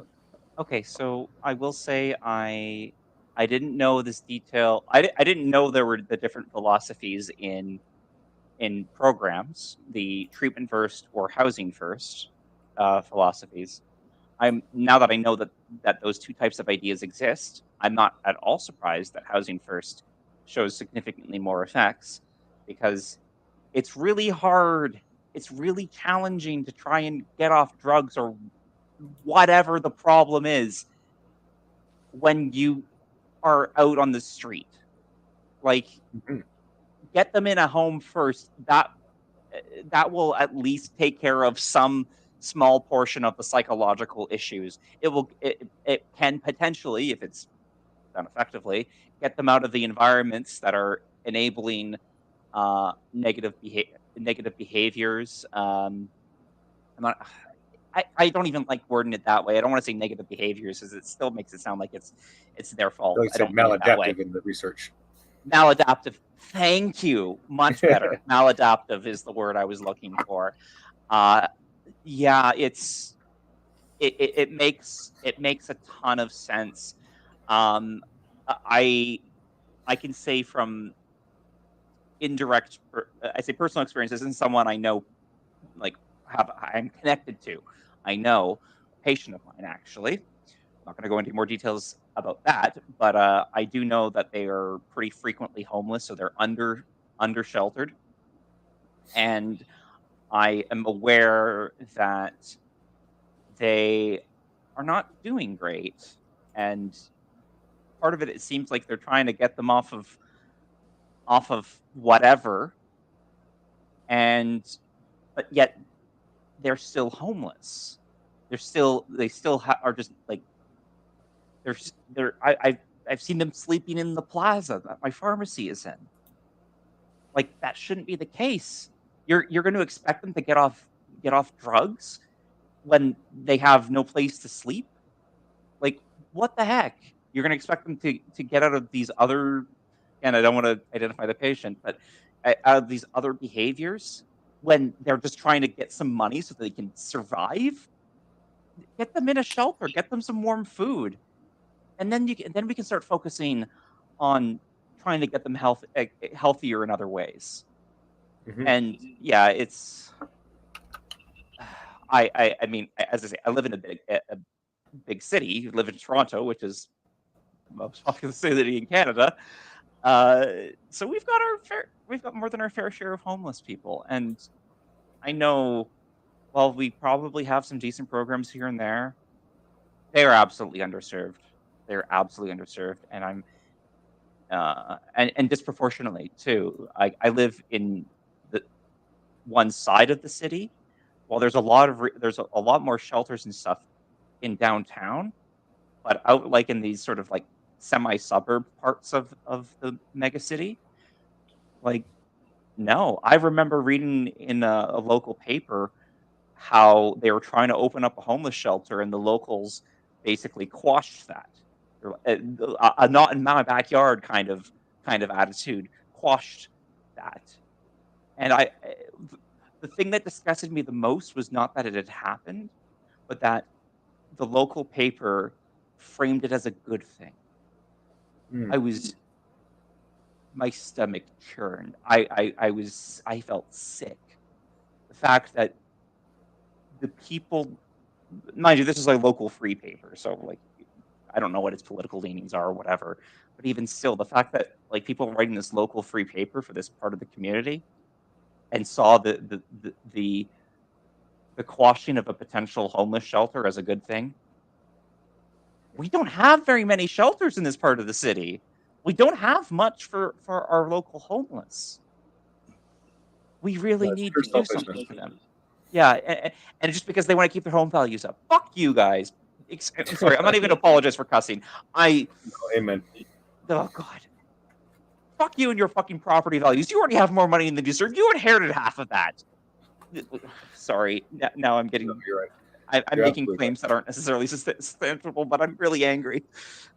No, it Yeah, goes back to like this is Maslow's Maslow. hierarchy of needs, obviously, and you know the treatment first versus housing first initiative should have been pretty much apparent. Just looking at a triangle illustration here, physiological needs here at the bottom: air, food, water, food, shelter, sleep, clothing, reproduction, security needs. Those things are at the very bottom for a reason. Self-actualization, esteem, love, and belonging. Those are the things that get addressed in treatment. Those things, they are on top for a reason. If you address them before you take care of the things at the bottom, there's no foundation. There's nothing to stand on, and so they will all crumble again as soon as somebody has an opportunity or any kind of what is the word? Man, I have such a brain fart today. Adversity. That's the word. As soon as there's any adversity that threatens any kind of progress that they've made as far as self-actualization, esteem, or love and belonging, then without the foundation of safety needs and physiological needs being taken care of, it's all going to crumble and fall apart. Yeah.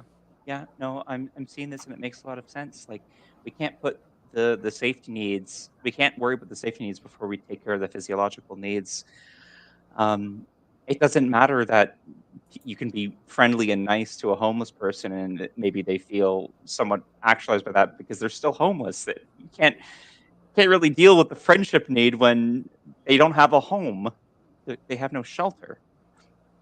Maslow's hierarchy is a pretty solid bit of a bit of I don't even know the word psychology. Hmm. Yeah, exactly. I have a different perspective. Go ahead. All right, a little bit of a life story. Um, I spent my life working hard. I worked white collar. I worked. I'll call it white collar, double white collar because it was in hospitals and stuff. I've worked blue collar, um, and I've been I played by the rules. I was a good citizen. My wages were more than half or more over, I should say, just over the national average. I owned a house. I gave lots of money to places like Habitat for Humanity, to any meal program in the area, all that kind of stuff. And then in 2015, after a series of really bad financial decisions, I lost everything and found myself homeless. What makes me mad about the topic is that uh, politicians are absolutely simple-minded people when it comes to things like this. They want everybody who's homeless fits in the same category. Oh, they all need mental health treatment and stuff like that. No, I'm sorry. There's a lot of people who are perfectly healthy, perfectly aware, perfectly lucid, who do not need any mental health treatment. They need a place to freaking live. There are families of single women with children who are working full-time jobs or sometimes two jobs and are still homeless because they don't make enough money to be able to afford the rent. Our idea of homelessness it has got to move away from the bum in the doorway in the city at night or something like that. There's completely respectable veterans who are homeless, and because the army pays absolutely for shit, and a lot of them are unable to save and that kind of stuff. They get out and boom, they got nothing. They end up homeless. Yeah. There are enough empty properties in this nation to take care of almost twice the number of homeless people that we have on the streets. And we could just put each one of those people in their own freaking home, duplex or flat, whatever, and give them a place to start. Yeah. Consistently, when you interview and survey people who have had the shelter first, you can see overnight how they change. That, oh my God, I'm safe, I'm warm, I have an actual bed.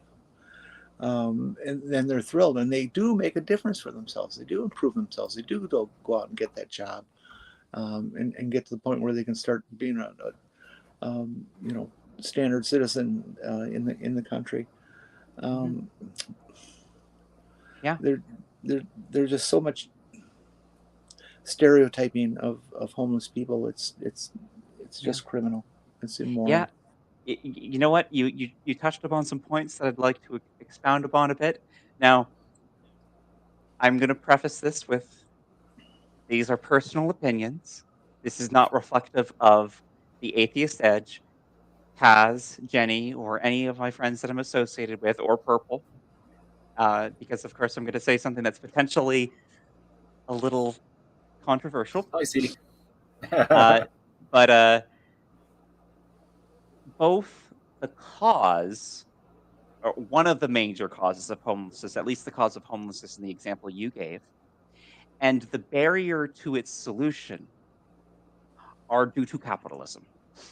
Yeah, this is what I'm talking about. I'm an anti-capitalist, so I'm not gonna get anyone forced with that label, but I am an anti-capitalist.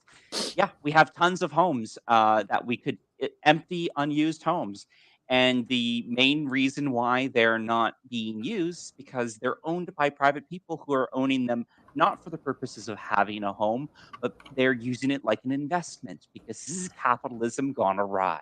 This is capitalism gone way off the rails, where they're treating housing like a commodity. It's not a fucking commodity. It's a necessity. It is not a commodity. And so we've got to decommodify housing. And in my opinion, though I highly doubt this will ever happen in the United States, and it's very unlikely to happen in Canada, a lot of these homes, which are being held usually by foreign investors, just need to be seized. So the government can't do that. Why not? They're not even here. The people who own these things aren't even here, and they're screwing over our housing market because they're doing this. I mean, this is why individual municipalities are passing laws against this kind of bullshit. Let's just seize them and give them to homeless people. Why not?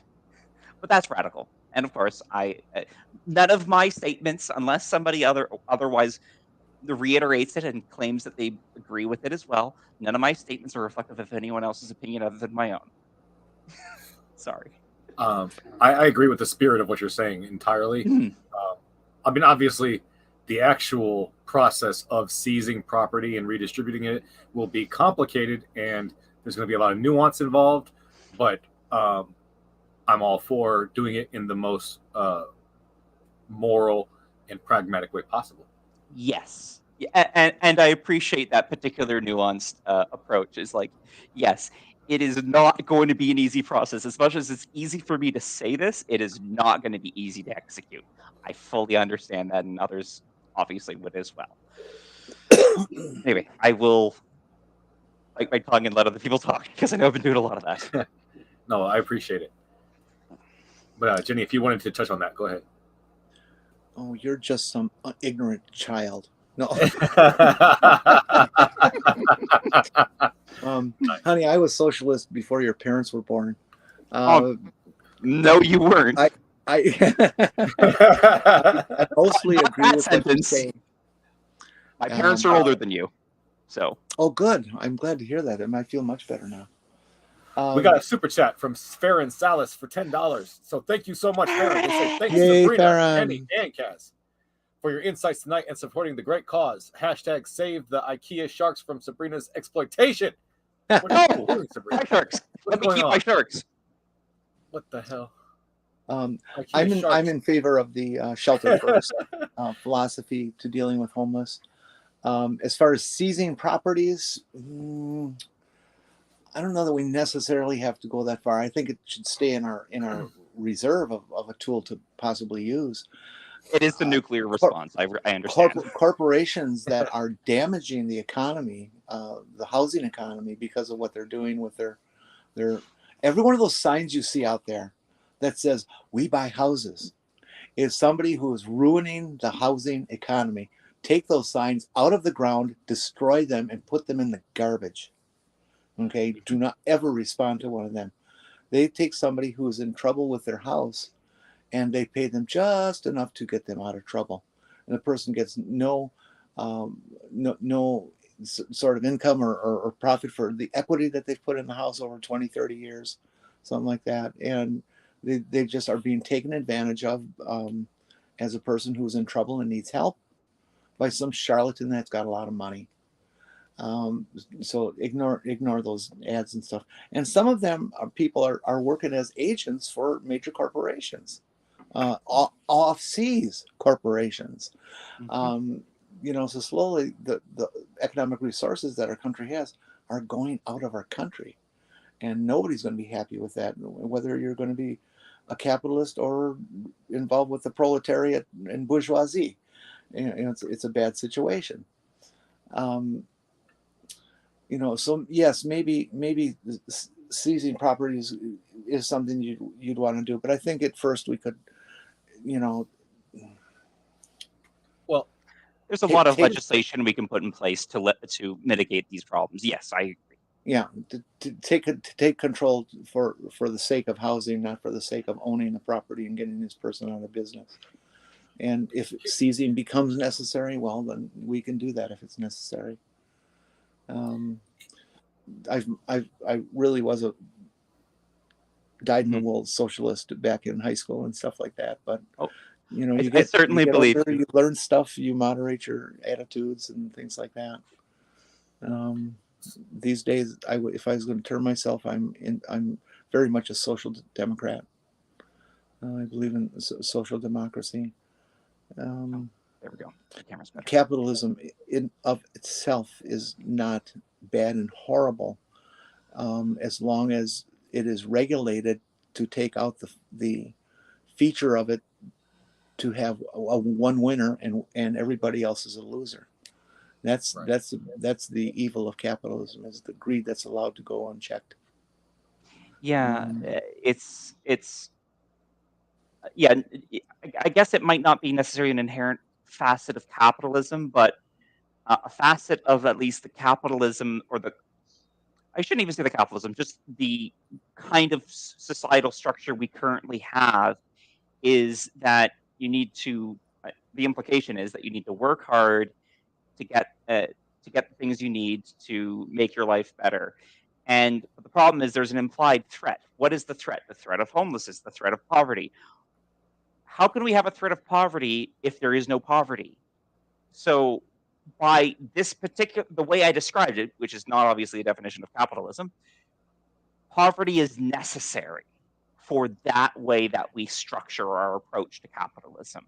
It is necessary because if there was no poverty, then the stick between the carrot and the stick motivation of to not be impoverished wouldn't be there if there was no poverty. So we need to restructure how we approach motivation to be economically active, if we want to do away with poverty. That is, because right now it is currently the existence of poverty is a necessity for our systems. I will certainly agree with you that the majority of our social problems, I think, are caused by people's bad luck, people's bad decisions, and also corporate greed and pressures that they are never going to be able to surmount. Homelessness ties you in, and the whole society from there on is making you cost more money than if you had your own house. You know, it's a terrible situation. It costs you more to be poor than it does to be average income. Absolutely, it is very expensive to be poor. It is. So. By the way, my homelessness lasted from April to end of October that year, and I lived in a tent. And the only way I got out of it, I was facing a Wisconsin winter, was somebody I knew here in Minnesota knew the skills that I had and said, "Come on up here, you can have an apartment and a job." And so I moved here to Minnesota. The jobs ended. We finished the project and stuff, and I happened to hit retirement age at the same time, so it worked out smoothly for me. Now I'm just fucked because my only income is Social Security retirement money, and it's not really enough to live on. You all ever see those videos online of those guys they're indigenous type guys who go out in the middle of the woods? They dig a bunch of holes with sticks and they build these. Oh, yes. And this time lapse, it's really it's really They're cool fun to watch. But go on. Yeah. I see stuff like that, and then there's other things too. There's videos of people who have created little sustainable housing solutions in their backyards. They've got earth toilets or whatever, the little knickknacks that people have put together over the years to try to solve the problems of off-grid living. You take all of them as a whole, you combine them in your head, and you think to yourself, "Oh, I could do that," right? No, you never think that? Well, I do. Okay. So no. More like it's. I've thought about it, but it's more like I know that's not doable. Are you talking about tiny homes? tiny homes, sustainable living, earth homes, all these different Oh, little okay, projects okay, that people do. okay. Basically, way- abandoning society and going off the grid and trying to build your own way. You know? Hmm. By the way, you know those viral videos of guys like making these like like either these like nice little weird pool things or whatever Yeah. out in the wild using what looks like it's just all natural tools. Hmm. Most of them are faked. Yeah, I'm Means sure. they're using power tools. They're using excavators and such like that. It's not all Mhm. being dug out by hand. Now, they're still fun videos to watch, but it is not a reflection of reality. It's an entertaining thing to watch. And with that Sure. perspective, I still don't get too bothered by watching them, but like I understand some people are taking But you this see them seriously. and you think to Sure. yourself, I could do that. Don't you never think that? I do. Okay. I probably did before. I've become a little more aware of my limitations. I'm like, there's a lot of things I know I can't do. I can't even work at McDonald's. Like I don't know why people get paid so little at McDonald's because like there's no way in hell I can do the job that they do. Like crap. Like I can't handle that kind of stress. No. But even if you had the skills, even if you had the videos and all that other stuff, even if it was all that easy, where would you go to do it? Where would you go? Because everywhere is spoken for. You got to pay someone for a piece of land to live on, just to live your life. And I think that to me is just unconscionable. Why? At some point in human history, people were able to just walk away from the community that they didn't like anymore, find a plot of land that nobody else was, and say, "Hey, this is mine. I'm going to live here," and build whatever they wanted to. And you can't do that anymore. And to me, I think that is the big sin, so to speak, of the society that we've built now, is that people have taken all that there was, and now there's nothing left but things to buy. And so you're forced into this. You're literally forced into this game of supply and demand. And there's no choice. When I get into this argument with my dad, he's a conservative, obviously, and he's always saying, like, you don't have to do this. You can just go off and live on your own. I'm like, oh, really? Where? Where can I go? Tell me. Point to it. And then that's where the conversation ends. Because there's nowhere to go. People who are living in trailers, you know, we like to make jokes about white trash and tornado magnet neighborhoods and all this kind of stuff.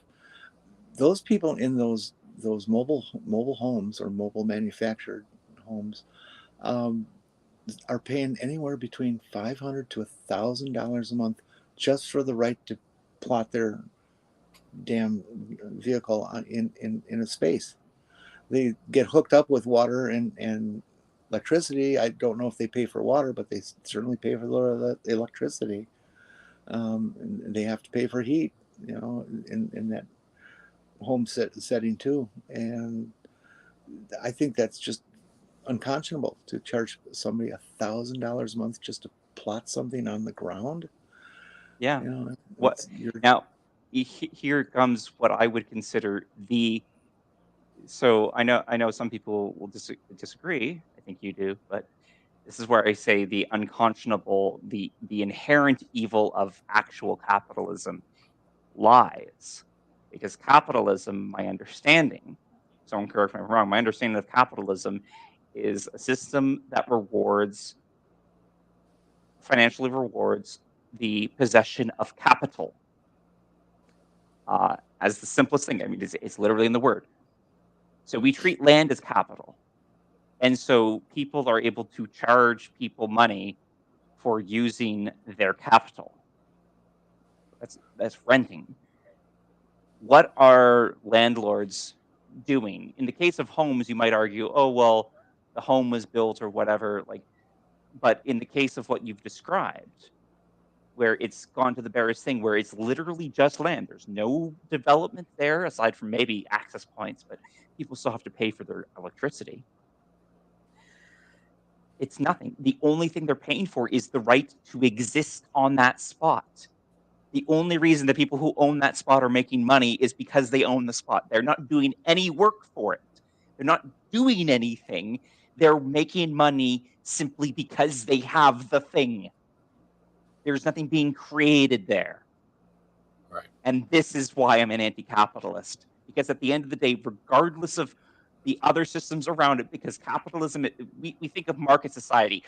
Capitalism isn't what gave us market society. We've had markets well before we've had capitalism. And we will have markets after, if we ever do get rid of capitalism. Capitalism is specifically the facet of the system that rewards people for the owning of capital, for the owning of things. People who make money from not from doing, but from having. I'm sorry, got really ranty there. I'm sorry. No, that's you fine. didn't break the nail around the head. I agree. I'm so sorry.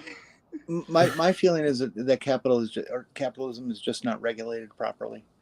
If this whole last episode of sudden inflation with the pandemic and stuff happening, the concept of supply and demand is a lie.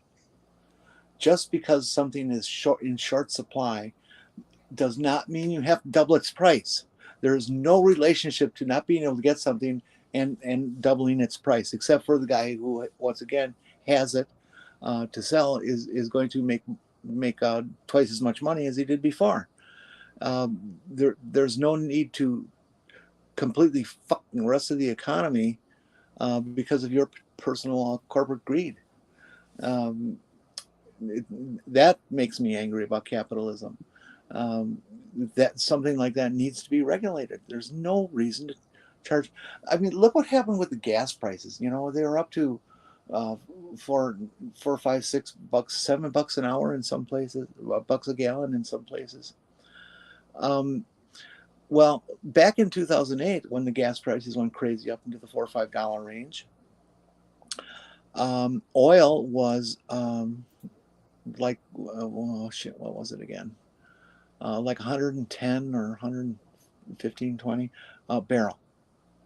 This time, when it's up and around $4 or $5 an hour, the cost of the oil was only $100 a barrel. And suddenly, every one of the oil companies made these huge profits. The biggest profits they've ever had for 1 month occurred during this period. And of course, everybody says, "Oh, well, thanks, Biden." It's not Biden. It's not any government's fault. It's not the Republicans' fault. It's the oil companies' fault. It's their greed and their ignorance that you can't price your own customer out of your product, but you're doing it. It's only indirectly the politicians' fault, and indirectly because they haven't done the regulation. Well, yes, you're correct. But I'm just talking about the incident that actually occurred. It's not. I do know. Sorry, I didn't mean to get pedantic on there. And the same thing went with the whole supply chain. Well, there's a supply chain problem, so everything's going up. Well, there's no reason for it to. It's just that somebody wants to charge more money and uses the concept of supply and demand as their tool to cheat people. The laws of supply and demand don't work when there are monopolies or virtual monopolies in play. Absolutely. And the reason I add the caveat of virtual monopolies is because, of course, when it comes to oil, it's not exactly a true monopoly. It's not one company. But they do collaborate. Oh, yes. They wouldn't have been. Here's the thing. If they weren't collaborating with each other, then a bunch of the companies would have raised their prices, and then one would be like, "No, just keep the price normal. Look at all the business because they're cheaper than everyone else." No, Yeah. they collaborated. They agreed to all raise their prices simultaneously so they could all make tons of profits. And while that's not a true monopoly, it's basically a monopoly. It's behaving like a monopoly. It's the same problem we have with telecommunications. Why our phone bills are so high? Why our internet bills are so high?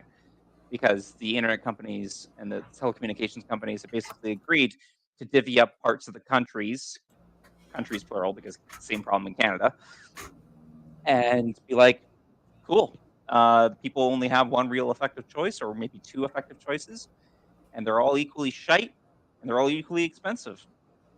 And governments co-opt that whole action. The city of Milwaukee, I'm from Milwaukee, so I know all this stuff. The city of Milwaukee, early in the early days of the internet, decided that it wanted to make sure all the citizens had broadband.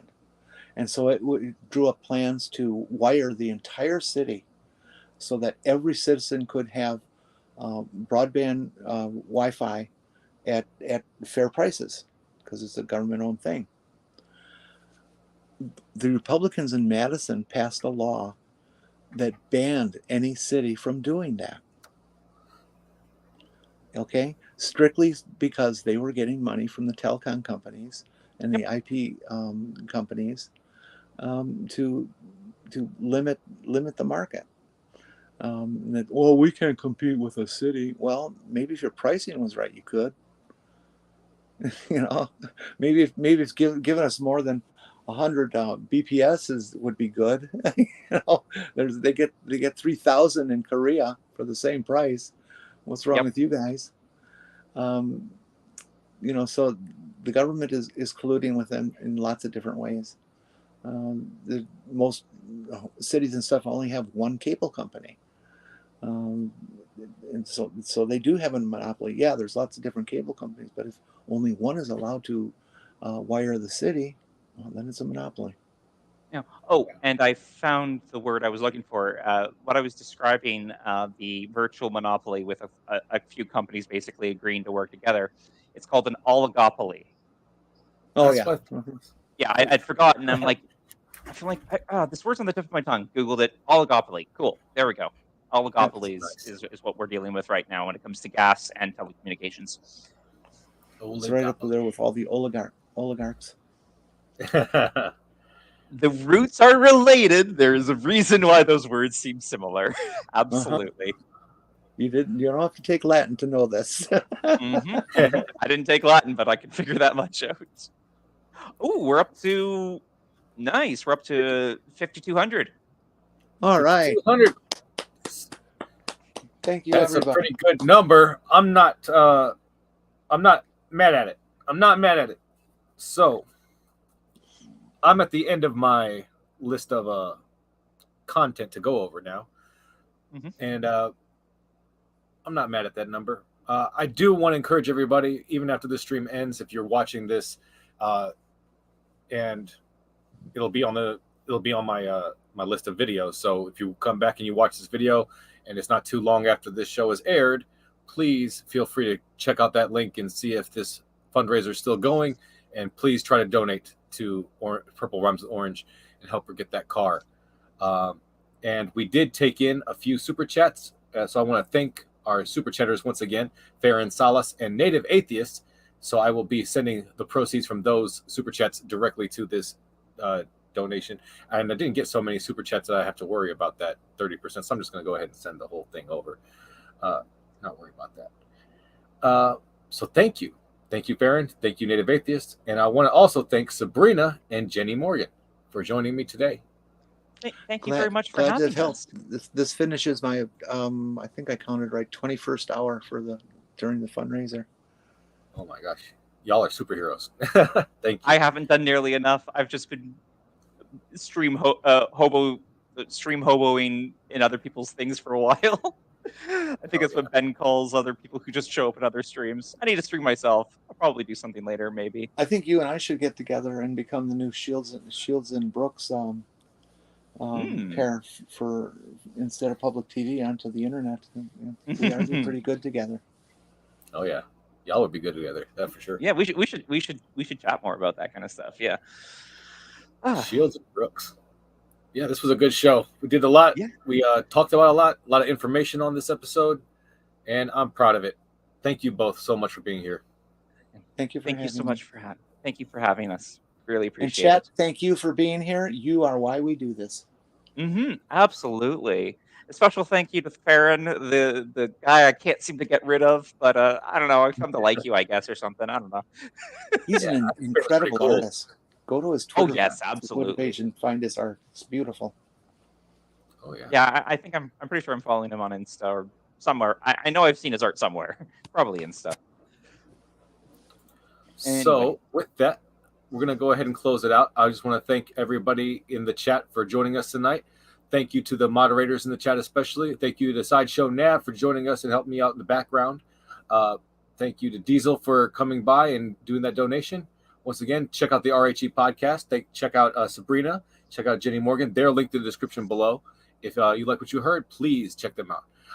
Thank you to Beck for organizing all of this stuff and helping Purple Rhymes with Orange get this car business situated. We do want to help her get this figured out ASAP. Other than that, that's all I really wanted to say tonight, except for it's the bridges we build, not the bridges that we burn, that give us the edge. Y'all have a great night. Goodbye. Night, everyone. Bye-bye. Good night. Good night. We love you guys. We'll be right